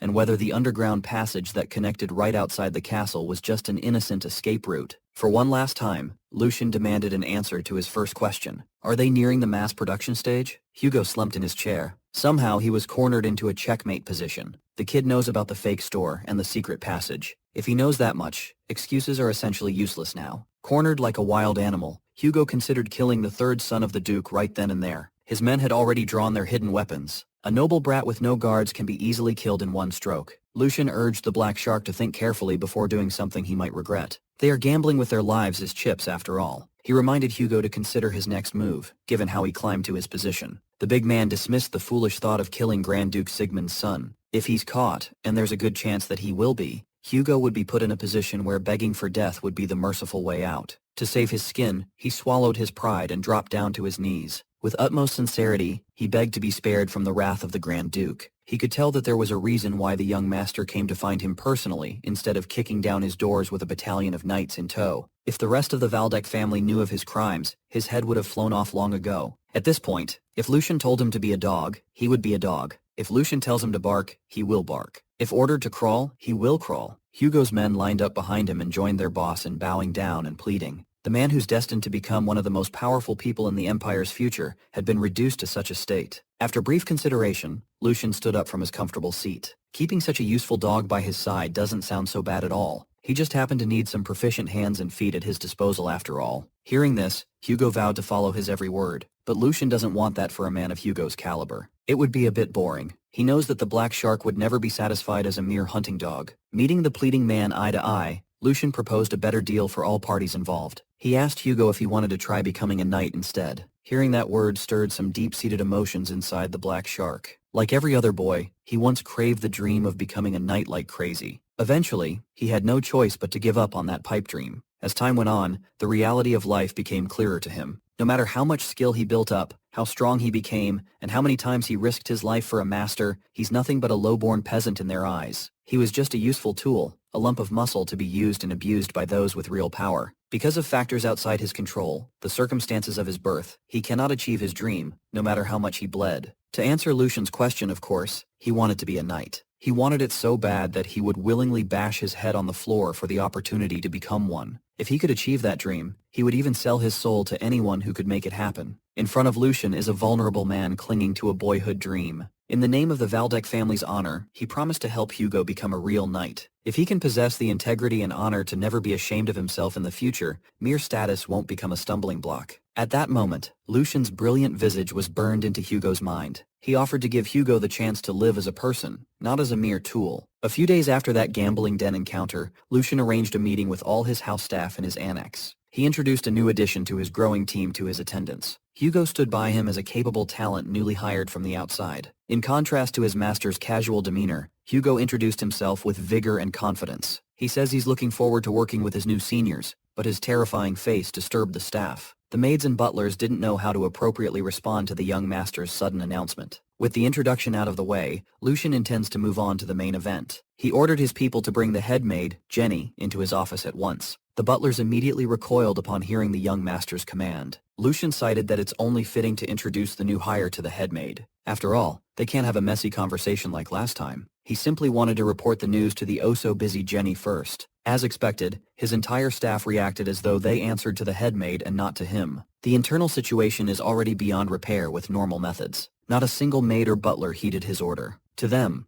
Lucian looks nothing more than a rotten rope with no real power. He'll have to orchestrate a show of power so convincing to take back control over his own house. One of the butlers stepped up and pleaded for Lucian to consider their situation as well. Everyone in this annex is aware that headmaid Jenny is favored by Lord Geordie. She's taken over the house and the staff completely. The butlers and maids dare to protest against their useless lord for insisting on fanning the flames and putting them in a tough spot. They would have preferred living quietly like before, when all the young master did was decay in his bed. Hans could no longer listen to these lowly servants. He roared at everyone to wake the fuck up and remember their forgotten duty. The master of this house is young Master Lucian, and not that red-headed bitch or that insufferable Geordie. After watching the madness from the sidelines, Hugo firmly grasped the current situation and offered a simple solution. Since the young master's sharp words seem too good to be wasted on these stupid-ass servants, he can bring a more effective alternative. He's heard enough and grasped what must be done. Hugo assured his master that he would handle the problem. For those who can't distinguish between high and low anymore, the method to imprint loyalty is awfully simple. He advised that his way could get a bit rough, so he needs the boss's permission. Lucian was pleased with how fast Hugo's brain works. That's the primary reason why he went out of his way to recruit the big man. Luck was truly on his side this time around. Hugo was still in the early stages of developing the drug. If it had progressed any further, he would have never been able to bring the black shark over to his side. With utmost confidence, he gave Hugo permission to do precisely what they've both been thinking. He gave his new confidant the green light to turn up the intensity as high as necessary. To get things started, Hugo walked over to the protesting butler, towering over the puny servant. Looking at the black shark up close would make anyone tremble in fear. His intimidating frame and killer gaze overwhelmed the senses. He looked like the type who would commit heinous crimes. The butler convinced himself that Lucian must have picked up a back-alley thug. He smugly offered to give the big oaf some advice as someone who knows the situation in this house, and cautioned Hugo to choose the right side. The smug butler tried scaring Hugo off with the threat of young Master Geordie's cruelty. All these servants believe that the scales have long since tipped away from Lucian. Surely the giant thug won't be foolish enough to risk his life over a few coins, right? Hugo found the smug butler's last words pathetic. His balled fist found the butler's face and rocked his shit clean.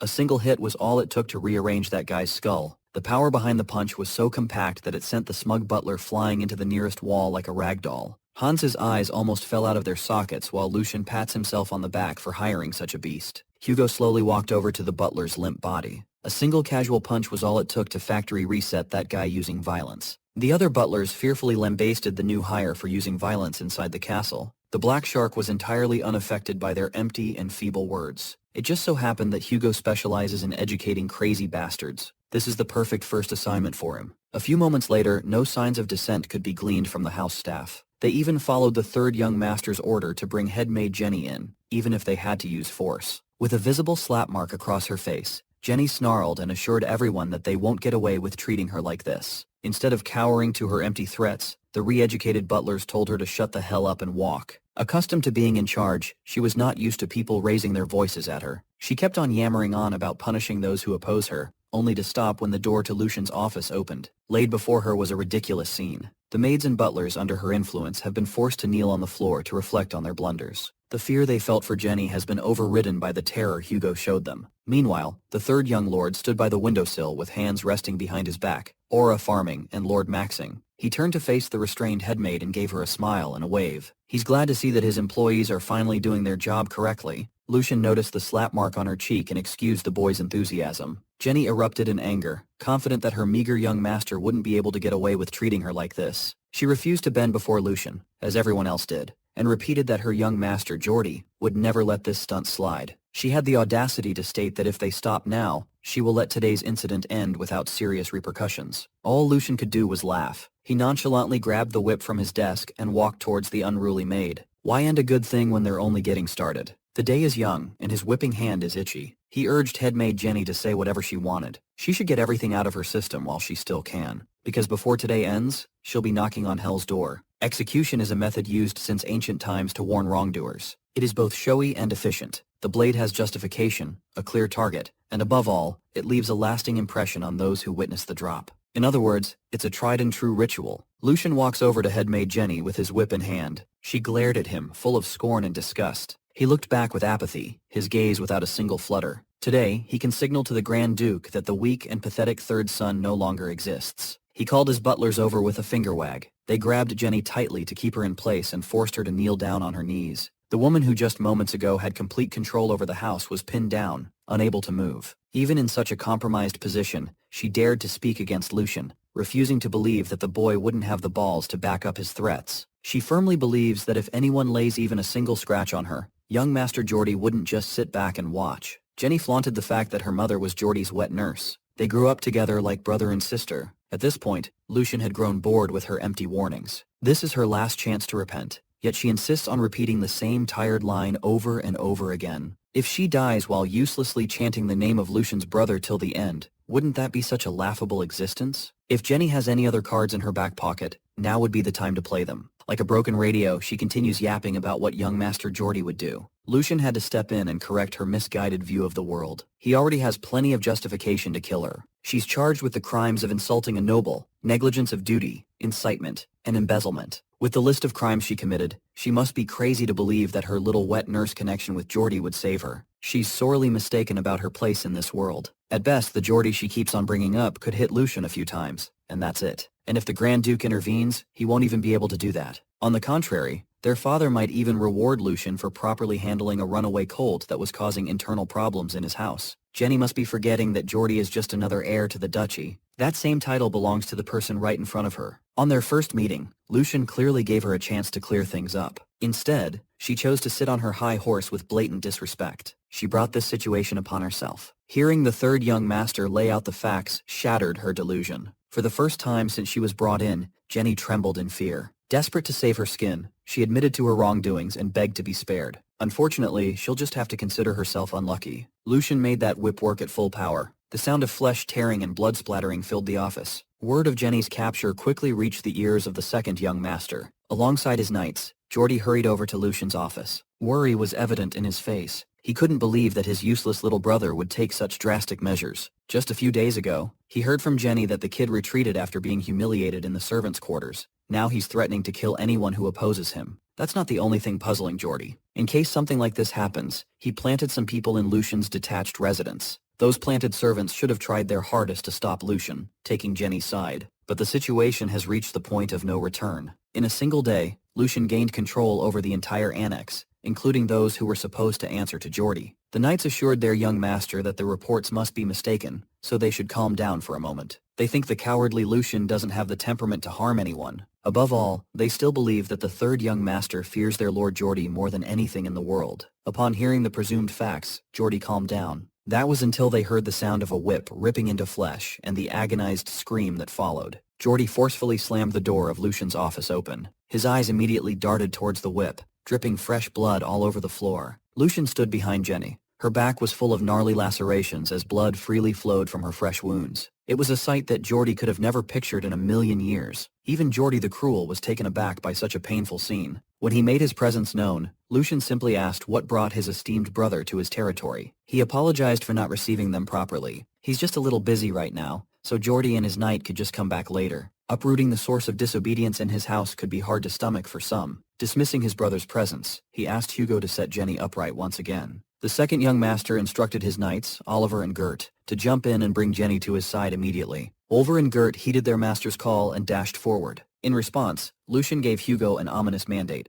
If anyone dares to come within 3 steps from his position, Hugo is free to slit the headmaid's throat. Lucian would gladly take all responsibility for the aftermath. Seeing his deranged eyes, Oliver and Gert promptly halted their steps. With a sharp blade in hand, Hugo assured his boss that he had the throat slitting covered, so young Master Lucian could rest assured. The tip of the blade grazed Jenny's flesh, spilling more blood. All she could do was cry out for her dearest Lord Geordie. The second young master implored the black shark to drop the dagger at once. He declared that failure to follow his orders would lead to the beheading of not only Hugo's head, but his whole family's as well. Their severed heads would be hanged on the city walls. Hugo didn't even blink at Geordie's puny threat. His master is Lord Lucian. He has no reason to obey orders from anyone else. No matter what happens later, he will act upon his duty and follow his master's will. Geordie immediately realized that he had no power in this situation. He redirected his question to Lucian, confronting his little brother about what Jenny had done to deserve such harsh treatment. Lord Lucian quickly listed her crimes of insulting her superiors, disobeying orders, and meddling with the house's budget. He is merely imposing a fitting punishment. He urged his brother to come to his senses and distinguish between public and private matters accordingly. In doing so, he effectively put Geordie in an impossible position. According to the current succession structure of House Valdec, the first heir in line is Lord Tristan Valdec. Trailing after him is the second young master, Geordie Valdec.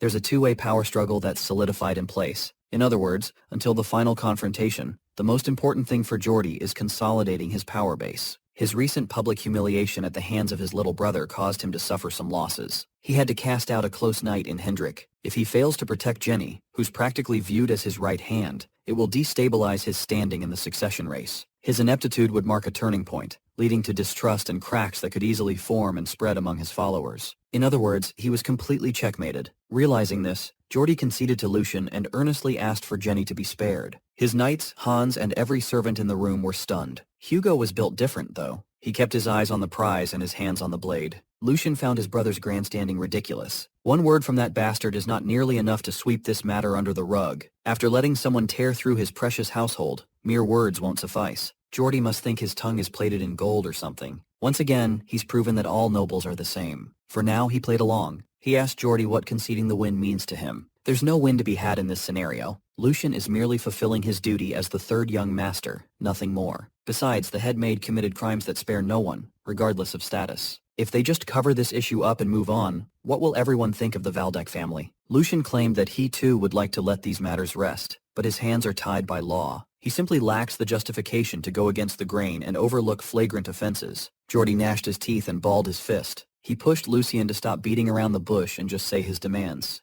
The third young master cited that, since ancient times, laying hands on another's wealth has typically been punished similarly. Maybe he would be willing to let this matter go if the accused returned multiples of the amount that was stolen. Given a satisfactory price, Lucian might find it in himself to forgive and forget. It's up to Geordie to cough up an exorbitant amount. After the commotion died down, things returned to normal in the Valdec house. Grand Duke Sigmund Valdec can be seen mulling over what happened between his sons. Head butler Edwin gave him a comprehensive report of what happened and how the incident was brought to a close. At first, the Duke felt the need to verify if every word of the report was accurate. Edwin was the one who verified the incident report so Sigmund could be certain that it was factual. In the end, Geordie agreed to pay Lucian a sizable sum, 10 times the amount of the stolen allowance. Edwin's report also included young Master Lucian's new recruit, named Hugo, who swiftly rooted out every spy planted in Lucian's annex. As a result, the third young master has completely retaken control of his house, making it a more heavily guarded place than any other area in the castle. After meeting with Edwin and getting the facts straight, Grand Duke Sigmund called Lucian over for a conversation. Heeding his father's call, the third young master came to his father's office as soon as he could. Sigmund gave his son a look over and sensed that his gaze felt different from before. The Grand Duke asked about the ruckus he caused recently, and Lucian corrected his father by asserting that it wasn't a mere ruckus. He simply educated servants who couldn't even recognize their master's authority. But in doing so, he made his brother lose face. Sigmund warned him that Geordie won't forget this incident for a long time. He's unsure whether his third son can handle the heat. Lucian refuted the idea that there is anything to handle or not handle. He's sticking by the story that he merely upheld proper hierarchy and order as nobles do. If he avoids such an obvious duty out of fear of future consequences, then how could he dare to carry the Valdec name with pride? He simply made a choice that won't bring shame to their family's name. His father seemed to like his answer. The Grand Duke cautioned that Geordie would continue picking fights in the future. It's Lucian's right to strike back if that ever happens. However, he must keep in mind not to escalate conflicts to the point of damaging the house and their reputation. Sigmund also stressed that he would side with Geordie, regardless of who was right or wrong. Lucian rightfully protested such clear bias. His father simply told him not to be surprised by this decision. Geordie may be hasty at times, but he's a competent leader who contributes significantly to the house. In contrast, Lucian threw away an entire year, wasting away instead of racking up merits. As head of the family, protecting someone who actively contributes to the household is the natural order of things. His words might seem harsh, but Lucian could read between the lines. If he's not mistaken, it sounds like his father is telling him to step over his brother and climb up the ladder.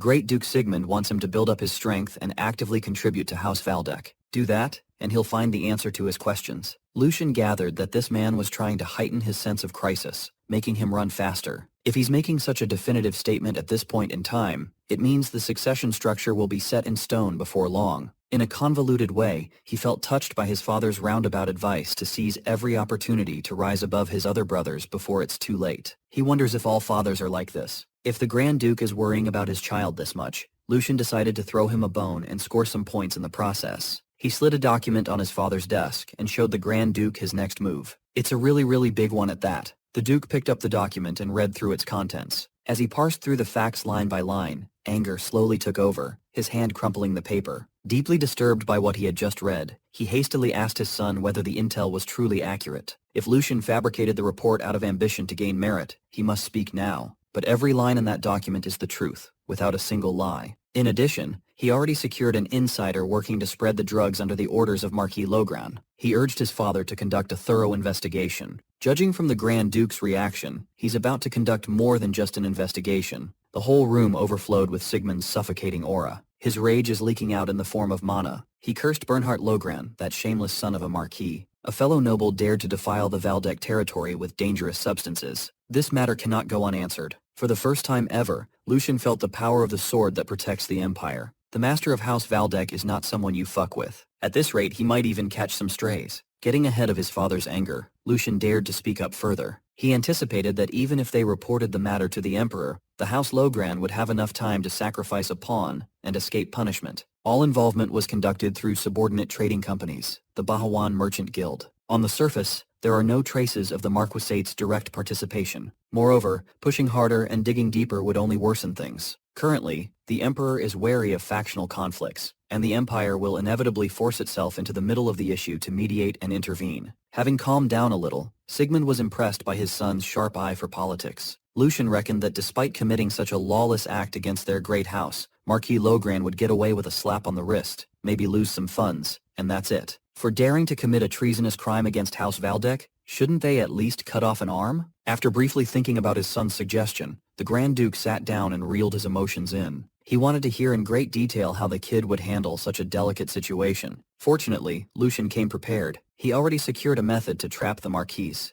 The plan involves an insider who recently defected to his side, namely Hugo. The man has no title, but earned deep trust from Logran, quickly rising to the executive level. Sigmund recalled hearing something about this outsider from the head butler's comprehensive report. He couldn't help but feel as though his son anticipated the situation from the start. Using a traitor to set a trap in reverse certainly sounds enticing. From the Marquisate's perspective, it would be hard to imagine a betrayal in the hands of a loyal executive. Lucian already laid down the groundwork to make it seem as though the production of the drug is progressing smoothly. Before long, a key figure from Logran will have to step in directly. Considering the political implications of this plan, the matter cannot be taken lightly. Lucian's play sounds ideal, but the plan has a huge flaw. They are basically betting everything on a singular variable, a traitor from the back alleys. The Grand Duke reminded his son that human nature cannot be overcome. They cannot take even a single step alongside someone untrustworthy. Lucian debated that it's not that he trusts the man himself, but rather the desire he holds inside him. Hugo is a man who would do anything to become a knight, to make his name known across the Empire. He is deeply motivated to carve his name into the annals of history. They could rely on a man who craves a dream madly. Lucian is willing to put his faith in that dream, for he was a mad dreamer in his past life as well. It's a truly sentimental reason, one that the Grand Duke seemed hesitant to support. If the play breaks down, Lucian has no intention of avoiding responsibility. The mistake of his subordinate ultimately falls upon him. Even if he must put his life on the line, he's willing to take his chances. Sigmund could see that his boy means every word he says. For now, he intends to mull the idea over. Once Lucian's body has recovered, he tasks the boy to come out to the training ground. The Grand Duke finally deemed him worthy of the Lionheart sword. From now on, Lucian will be properly recognized as one of the candidates to become the next head of the family. Later that night, Sigmund worked overtime in his library. He relayed what he had discussed with Lucian to Edwin, and the head butler apologized for the massive oversight. The old man felt ashamed that something so heinous was going down in Kelheim, the heart of House Valdek, without his knowledge. The Grand Duke claimed responsibility for making Edwin focus solely on border issues. The head butler is already stretched thin as he is. They got lucky that Lucian uncovered the travesty before it got out of control. Bernhard Logron poured all his effort to hide his hand after all. This drug's purpose was not profit or expanding power. There was a strong intent to specifically tarnish House Valdek's honor. The Lograns likely intend to use such dirty tactics as an excuse to pull schemes later down the line. Despite knowing the current state of the empire, some nobles are still blinded by politics. More importantly, Sigmund wanted a more in-depth report on the man named Hugo. According to Edwin's research, Hugo is a mere thug who manages a gambling den on the surface. In reality, he was the leader of a new organization quickly taking over the underworld. On paper, he's not the kind of man who would serve under someone, making the third son's feat of taming the black shark even more impressive. Edwin attributed such a masterful move to Lucian's incredible growth. For some reason, the Grand Duke couldn't shake the feeling that there's more to Lucian's change than meets the eye. Hugo stood and thrived in the underworld, where cunning and cruelty prevailed. If he were a chump who would rely on hollow words about fulfilling a childhood dream, he would have been trampled to death long ago. That clever criminal must have seen Lucian's true potential as a lord worthy of gambling his life on. It is earlier than planned, but since Lucian continues to show his talents, Sigmund saw it fit to open the path accordingly. Starting tomorrow, the Grand Duke plans to pass down the family's secret technique to the forgotten third son. As for who will serve as his swordsmanship instructor, Sigmund already has someone in mind, Sir Eisen, a name that every swordsman in the Empire is familiar with. It is a pity to break the old man's peace in his later years, but taking Lucian under his wing will surely be a meaningful time for him as well. It's time to pull Sir Eisen out of his solitary retirement training arc. Word about Lucian's formal acknowledgement as one of the contenders to succeed the family head position was sent to his residence. Hans couldn't believe that the young master, who was a miserable mess not too long ago, had completely turned his life around.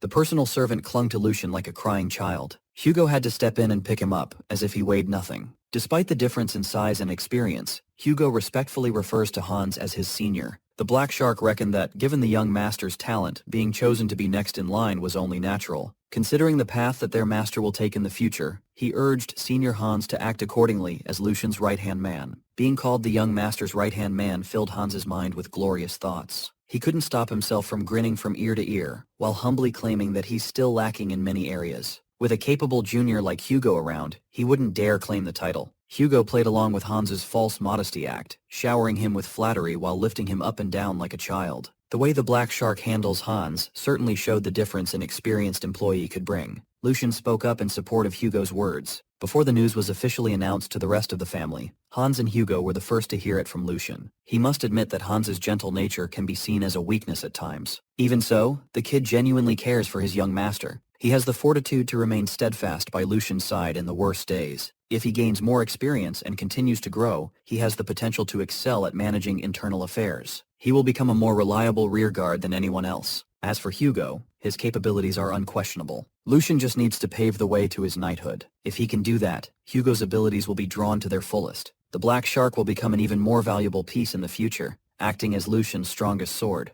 At the moment, it's better to prioritize quality over quantity when it comes to his inner circle. Building his people up one by one as best he can is how he'll win. With the announcement of Lucian's elevated status, things are going to get much busier. He won't be able to navigate the journey ahead on his own, but with these two by his side, he should be able to ascend to a better future. Hugo vowed to never let him down. The weight of his oath was apparent. Hans also promised to be reliable as always. The very next day, Lucian woke up early, excited to enter the training grounds. Alone in the middle of the arena, he took in the view and atmosphere. Lucian closed his eyes and contemplated his past life. Back then, he eagerly searched every corner of the continent for one thing. He braved the harshest areas of the empire to seek the essence of ancestral martial arts, said to be capable of elevating a swordsman to a higher realm. He was obsessed with the idea of sword forms. Among the countless sword forms in existence, there exists a higher level, advanced sword forms. He struggled like a dog, but at the end of his search, what he found was not the advanced sword form he desperately craved, nor the intermediate sword form practiced by knight captains. All he had to show for his efforts was a degraded version used by novice knights. He was slapped by the harsh truth that real power cannot be achieved without noble blood. Even the paltry chance to learn a degraded sword form as a common mercenary could already be considered a massive stroke of luck. Every time he failed to protect his squad members on the battlefield, he was reminded of how small he is. He was further tortured by the thirst and desire for a true sword form.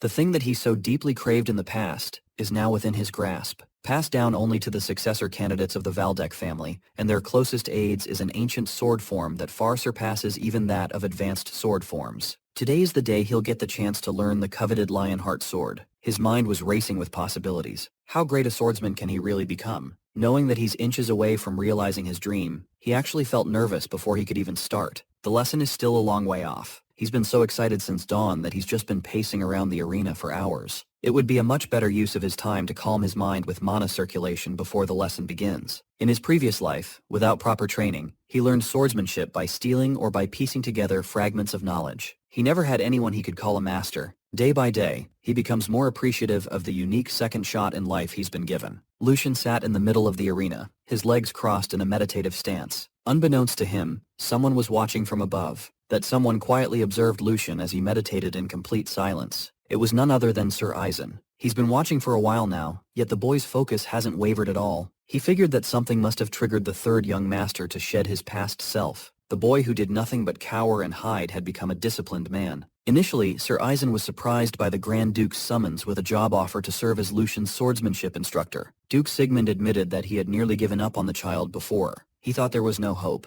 But looking at the current version of Lucian, he could glean a lot of valuable aspects from the kid. The Grand Duke presented the job as a brief diversion for the old man. Sir Eisen trusted Sigmund's eye for recognizing extraordinary talent. But more than talent, something else fascinated the Grand Duke. What really surprised him was Lucian's mindset. He cannot put it into words, but he was certain that Sir Eisen would understand what he means once he sees the boy in person. Back to the present, Sword Saint Eisenbreiter is witnessing precisely what Sigmund was talking about. In this world, a Sword Saint is a superhuman who has reached the upper limits of circulation, the rare few who have unlocked complete awakening. It is a supreme title bestowed upon those who have attained the absolute pinnacle of swordsmanship. In the Empire's long history, only a rare few have reached that peak. To swordsmen all over the Empire, they are nothing short of a god. Such a legendary figure is standing before Lucian. The young master's jaw dropped to the floor. You don't meet a god every day after all. Sword Saint Eisenbreiter looks like an old man with a head full of white hair dressed in casual training garb. He gave Lucian a polite bow. It has been a few years since they last met at Lucian's birthday banquet. He courteously introduced himself as if he weren't one of the most recognizable fighters in the realm. Hans did mention that Lucian was assigned to learn swordsmanship from a knight who had served House Valdek for 2 generations. That attendant of his conveniently left out the part where that knight is the damn sword saint. Lucian had to stop himself from fanboying and returned the courtesy with a noble bow, expressing how great an honor it would be to learn from the sword saint himself. Eisen chuckled upon hearing such a stuffy greeting. He insisted that he's nothing more than a mere old man hidden behind an overstated title now. Furthermore, a candidate to become the next head of a great house should not bow his head so easily. Lucian argued that even though it's his duty to uphold the family's dignity, he would never lax in his etiquette towards someone as esteemed as the Sword Saint. Regardless of their roles as master and vassal, Eisen is a man worthy of the utmost respect. Seeing the kid go all starry-eyed made the old man feel a little awkward. He relented and let the young lord proceed however he finds most comfortable. Without wasting another second, the first session of their training officially began. Eisen directed Lucian to run laps around the outdoor training ground. Before he could finish giving the first assignment, the young lord was already gearing up to run. With utmost enthusiasm, he looked to his instructor for the green light. Stunned by his eagerness, the old man asked him to wait a moment. Eisen was confused as to why the kid didn't ask any questions. Why was he running? How far should he run? What's the meaning behind this specific exercise?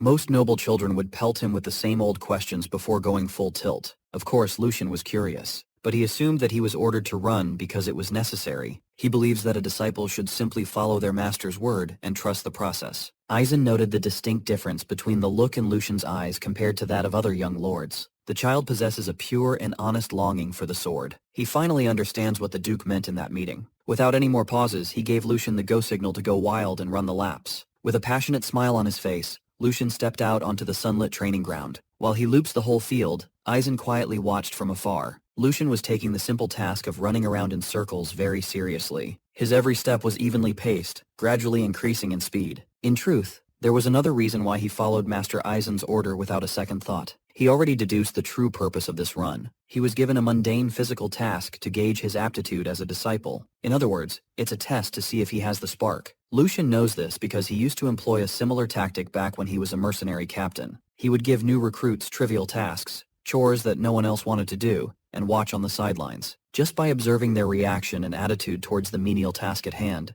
a master can learn quite a lot about a newbie. Ready to ace this simple test, Lucian showed his resolve by giving the undertaking 100%. He remained mindful of Aizen, watching his every micro-decision. Since he already showed the Sword Saint his impeccable mindset with a fairly decent answer, only one thing remains to be proven. That is grit. Today, Lucian aims to run until his wheels fall off and inevitably collapse. That was the plan, but after 1 hour into the exercise, he started to feel that something was seriously off. He's been running at full tilt for 60 minutes now, but he couldn't feel a hint of fatigue. If anything, the more he ran, the better he felt. With every loop around the training ground, his body felt a little lighter and nimbler. It was a truly bizarre experience. All he's done to recover his broken body thus far is consume the mass-produced nectar. The only exercise he's done is his light walks around the castle. By this time, even the Sword Saint noticed the oddity. He only wanted to gauge the young lord's overall physical condition. He didn't really have high expectations, yet the kid demonstrated some monstrous stamina. Given Lucian's history, this type of performance defies all logic. Not a single bead of sweat had dropped from his body. His breathing remains as calm as a still lake. Even for knights who have trained their mana for years, this level of composure is unheard of. Growing antsy from passively watching from afar, the Sword Saint realized something. Before he arrived, the young lord was sitting in a meditative trance. To confirm his hunch, Master Aizen stepped into the field with one fluid motion. He ordered Lucian to stop, ending the exercise. The young lord worried that something had happened, or that he had done something wrong. In front of him, the Sword Saint was exuding pure mana all over his body. Aizen wanted to ask the young lord one thing before they continued. He inquired whether the exercise Lucian had performed earlier to compose his body and mind was circulation, not mere meditation. Seeing no point in hiding his practices, the young lord confirmed the Sword Saint's hunch. He employs mana circulation since there is nothing better for clearing one's thoughts. With confirmation, Aizen asked for permission to conduct an examination of Lucian's physical condition for a moment. He held the boy's hand and suggested that Lucian stay still, even if he feels some strange sensations. With expert precision and control, Master Aizen steadily guided his mana to penetrate through the young lord's wrist. In doing so, he gained access to the boy's circulation paths. The examination lasted an uncomfortably long time. Finally, the Sword Saint pinpointed the reason for Lucian's superhuman stamina. As the old man expected, young Lord Lucian had already reached the final stage of circulation. They're basically on the same level. But that isn't the end of it. The boy had touched the realm beyond the theoretical limit that even a Sword Saint like Aizen never could.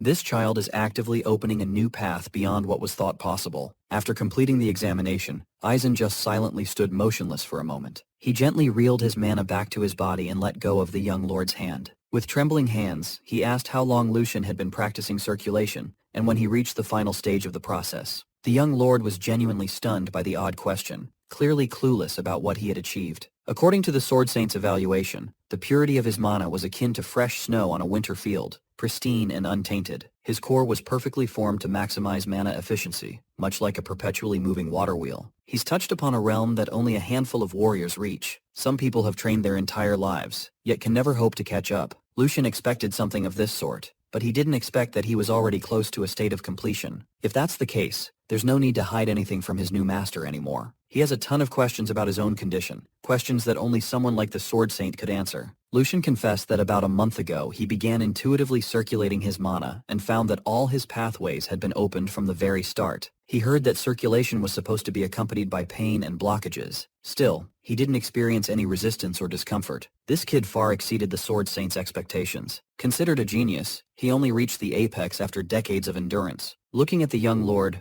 perhaps the mythical swordsmen who can cleave mountains and part the seas were not mere myths at all. Maybe they really existed. Aizen turned serious and requested permission to speak plainly at the risk of being insolent. He asked if young Lord Lucian would consider giving up his claim as the successor of House Valdek to take a different path. Lucian was freaked out by the old man's suggestion. Why would he give up his newly acquired position as successor? He worried that something might be wrong with his body. Maybe he can't learn sword techniques, or something terrible might happen if he uses mana. Aizen assured him that it is quite the opposite of his worries. He plainly stated that Lucian's body is the epitome of the ideal vessel. Not only can he push the efficiency of his mana and body beyond theoretical limits, but he also possesses the potential to see beyond the peak and break common sense. In other words, if the young lord were to focus solely on honing his sword, becoming the Sword Saint would be well within his reach in record time. As a man who yearned for the pinnacle of swordsmanship, being told that he could become a Sword Saint was a dream come true. He knew that Lucian's body was extraordinary, but this was far beyond even his wildest dreams. Thanks to the luck of being able to learn the Lionheart sword, Lucian thought he had found the path to make his impossible dreams come true. Who would have thought that he had the potential to look beyond that level, a direct path to the pinnacle of the sword? Given that Aizen was making him choose between the family and sword sainthood, rather than walking both paths simultaneously,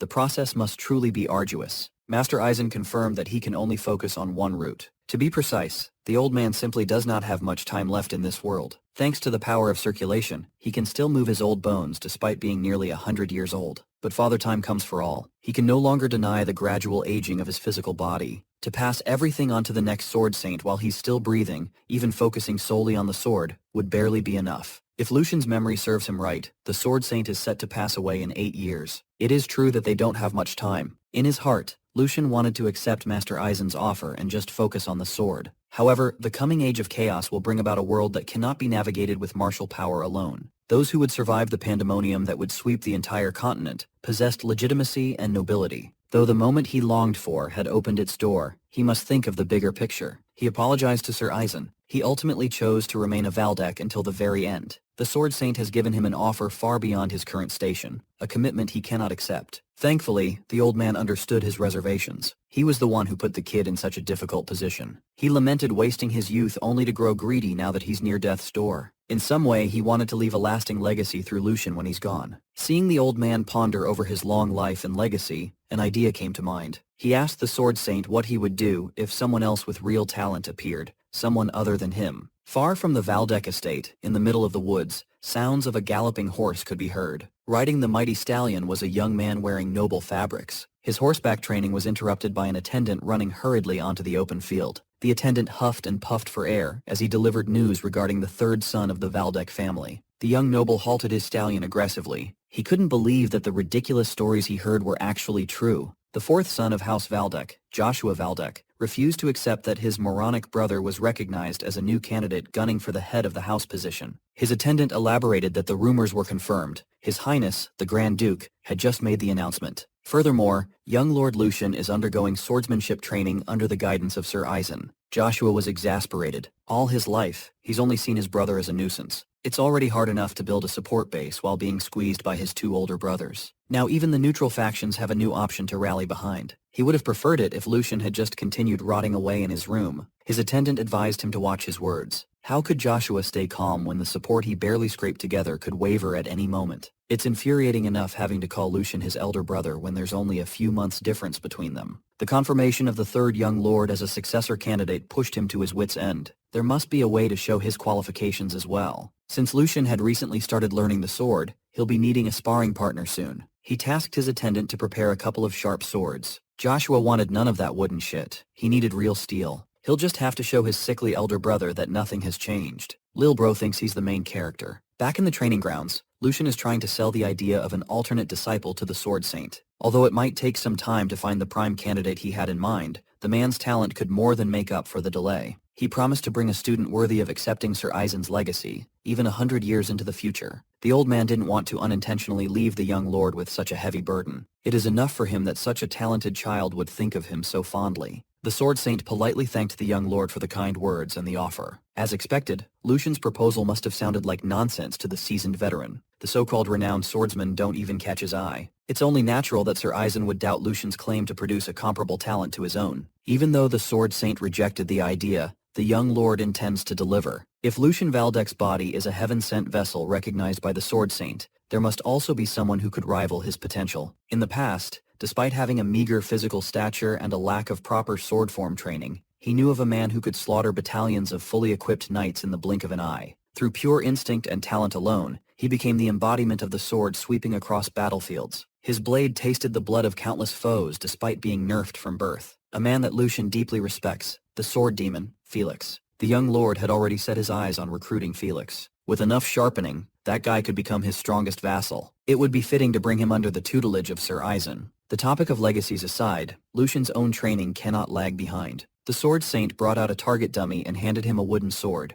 Before they begin formal lessons on sword forms, the old man wanted to see what Lucian's current skill level was. Against the wooden dummy, he must perform a vertical strike, a horizontal strike, and a diagonal strike in that exact order. Given his experience in practicing circulation, mana manipulation should be a breeze. For the final strike, the Sword Saint wants to see Lucian go all out with a killing blow infused with mana. His first time holding a sword in a new body was a weird experience. He'll need to consciously control his strength to some extent. Thankfully, the old Lucian had received sword lessons as a kid. Gripping the wooden sword steadfastly, he focused on the wooden dummy. His gaze sharpened, and all the muscles in his body tightened. Using raw strength and technique, he unleashed a devastating vertical strike. He immediately followed the flawless attack with a smooth horizontal strike. To complete the trifecta of angles, the destructive diagonal strike capped off the basics. Finally, he started cooking up the attack that the Sword Saint really wanted to see. Lucian infused his pristine mana into the sword, making his wood as stiff and sharp as steel. His eyes mapped out the trajectory of attack with deadly precision. He looked at the wooden dummy as if it owed him money. Swinging the wooden sword from the bottom to the top, he beheaded the dummy from afar. The killing blow drained the air out of the arena as the severed wooden dummy head hit the floor. In 4 strikes, he showed the Sword Saint that he got that dog in him. It took all his focus and energy to put on a show. Being the first time pushing his new body to the limits, he felt unsatisfied with his output,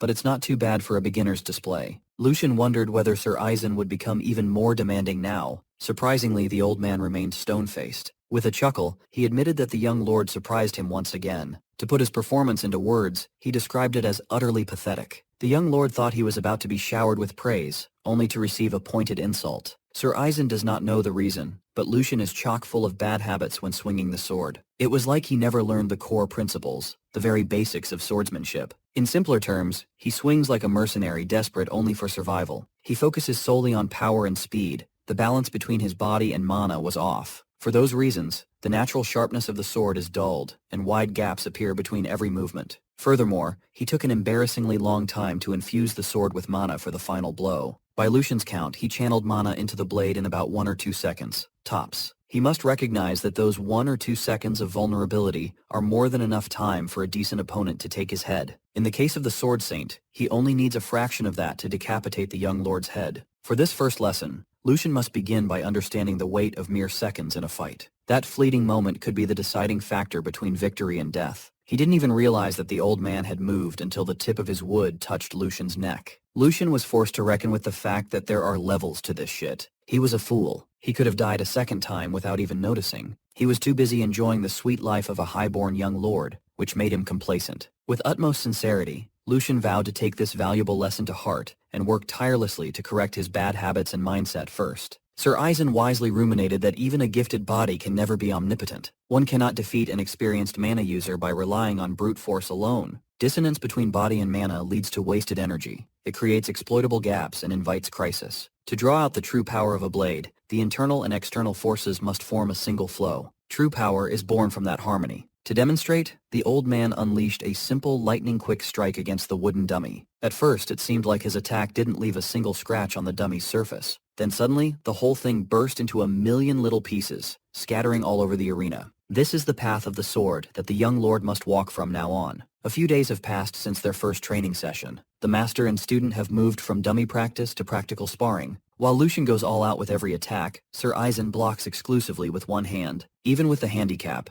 the old man continues to teach him a combination of theory and practice. He constantly reminded the young lord that the flow of mana must remain uninterrupted. Physical training sharpens movements. The goal is to reach the level of instinctive mana control akin to breathing. While using mana to constantly reinforce the body, he must reserve enough power to be channeled elsewhere at a moment's notice. If he can laser focus on the right place at the right time, Lucian will be unstoppable. Incorporating everything the old man had taught him over the past few days, the young lord boldly attacked from above, but was thwarted once more. Sir Eisen kept going on and on about aligning the elements in perfect harmony and the essence of the sword, while calmly dismantling his student in a lopsided spar. A perfect parry sent Lucian flying back to the other side of the arena. He considered jumping the old man one more time, but the fatigue of going all out non-stop had finally caught up to him. While he was trying to catch his breath, the Sword Saint imbued his training sword with mana, and dared his poor student to defend as best as he could. This time, Sir Eisen wanted to raise the stakes of their little spar just a bit. Lucian must calculate the enemy's speed and trajectory, then respond with the precise amount of force required to counter. With insufficient time to decode the assignment, the Sword Saint went at him at breakneck speed. The young lord stayed calm and recalled his master's teachings. He must be in unity with nature, much like flowing water. Through this, he might just be able to bridge the gap in an enemy's form. Next up is minimizing wasted energy to exert maximum power. He must never be overwhelmed by the pace, with his eyes glued forward.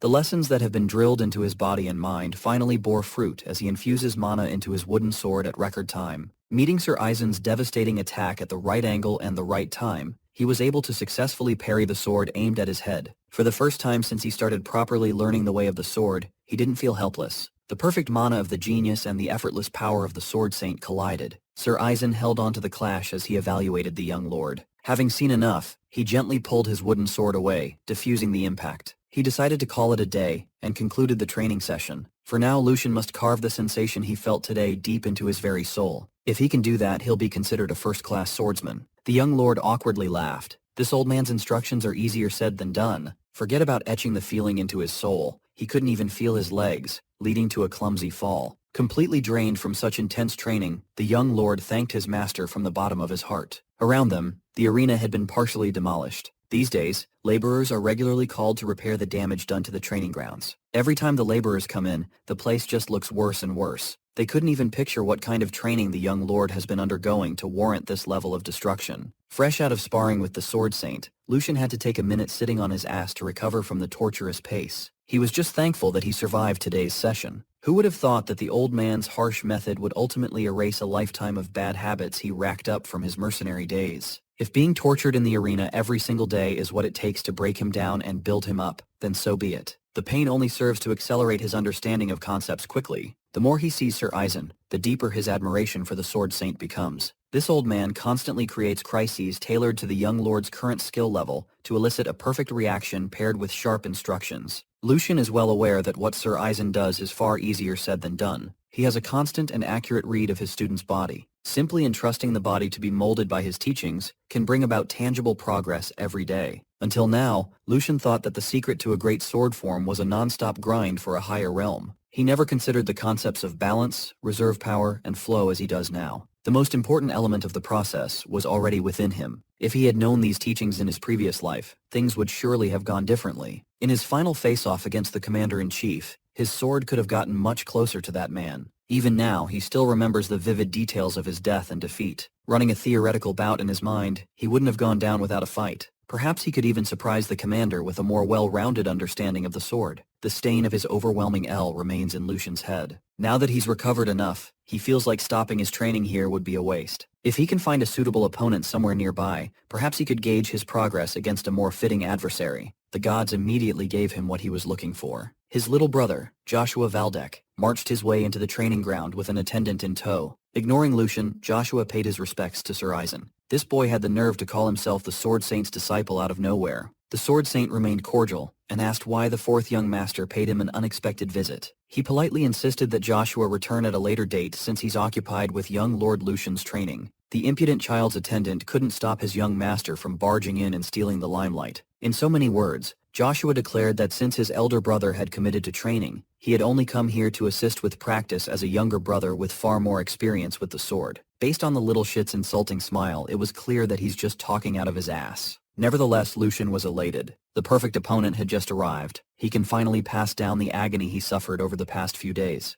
The Sword Saint just stood in position, befuddled by the fourth young master's request out of the blue. How exactly could this kid help with Lucian's training? Joshua wishes to petition for a sparring session against his brother to gauge both of their proficiency in the practical application of mana circulation. His smile looked innocent, but anybody with half a brain could tell that he was scheming underneath that grin. He even claimed that, given the current timing, they simply do not have time to interact as brothers. If not at a time when they're both available, Like right now, it would be hard to find another opportunity. Joshua recognized that his request may come across as impolite, but he's just a little bro who wants to tussle with big bro for a little bit. Lucian could barely hold his laughter upon hearing Joshua's spin on the scenario. The seeds of this household were truly gifted with silver tongues. Hearing the boy use interacting and brotherly bonding as an excuse was laughable. Joshua showed up unannounced and brought a real sword in front of an older brother who hadn't even had a full week of formal lessons. It was just too shameless and transparent that it almost felt innocent when his goal is obviously to crush and solidify a competitor, to solidify his own position. By hiding under the pretext of helping a big brother, he believes he could worm his way in. If the Sword Saint observes, it will add to the weight of the spar and its conclusion. Lucian's reputation had degraded so much that a greenhorn whose peach fuss had barely grown is trying to keep him in check. The young lord knows Sir Eisen's stand on the succession battle. Joshua just put the old man in an awkward position. To stop further implicating his honorable master, Lucian stepped in to accept his little brother's proposal. He initially played the fool and praised the family's youngest for having such a kind and admirable heart. Then he mischievously stomped on Joshua's claims. He can't just overlook such rotten behavior. Such nonsensical eloquence would never fly in this house. It simply cannot be overlooked. To personally educate the family's immature baby, Lucian is willing to step into the arena. However, today is the last day that he will indulge such childish tantrums. He'd never forgive this boy if he ever put Sir Eisen in a difficult position any longer. The Sword Saint could tell that his student had picked up on Joshua's real intentions and decided to break through the bullshit head-on. Ultimately, blood is a bond that can't be broken. Sir Eisen gave his blessing, letting the brother duke it out. However, this will be the last time this happens. If he judged the spar too dangerous, he would step in to break it up immediately. Both the fourth and third young masters swore to keep the Sword Saint's rule set in mind. Lucian ruffled Joshua's head ominously and wished for a wonderful spar with the youngest. With a fake laugh, the fourth young master replied with thinly veiled hostility. Both fighters took to the stage, facing each other while the Sword Saint officiated in the middle. He reminded the boys that this fight is not intended to harm each other, but merely a spar to confirm what they have learned. Lucian must approach the bout with an attitude of learning, as this is his first formal spar. Joshua, on the other hand, must bear responsibility as a senior who took up the way of the sword first. The old man implored them to fight without bringing shame to the honorable name of House Valdek.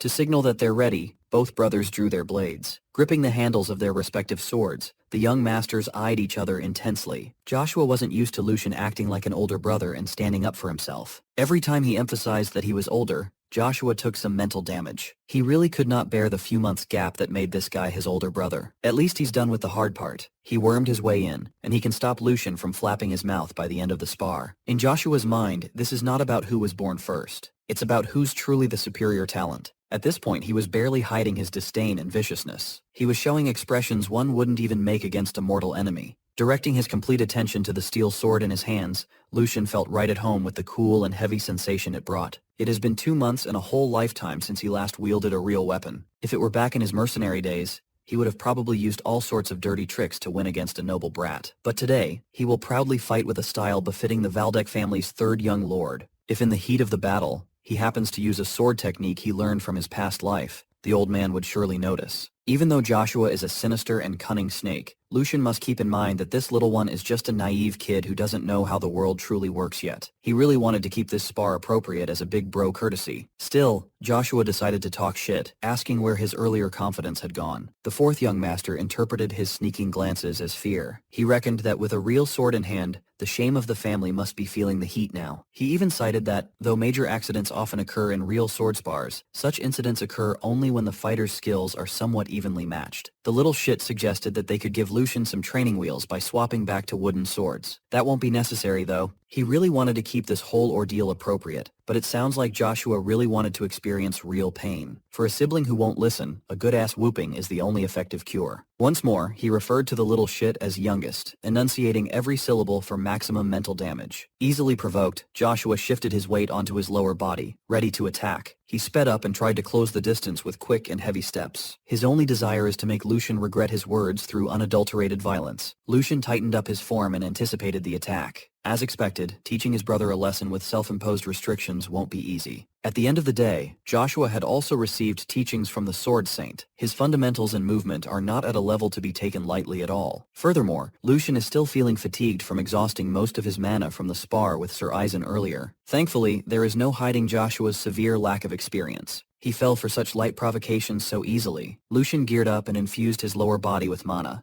He properly applied the Sword Saint's teachings on simultaneously focusing power and mana circulation. With just a few meters separating him from a pissed-off little brother, a single-leg mana infusion should suffice. When he finally stepped forward, the burst of speed produced a deafening sound akin to a gunshot. By outrightly beating Joshua in a speed battle, Lucian will make the split-second opening his. Sir Aizen's eyes widened with a look of concern. The jaws of Joshua's attendants almost fell on the floor. Looming above his little brother, Lucian guided Joshua to grit his teeth and block as best as he could. Failure to do so might cost him a tongue. Lucian's sword completed a whole arc of motion with unstoppable momentum while actively talking trash to his baby brother.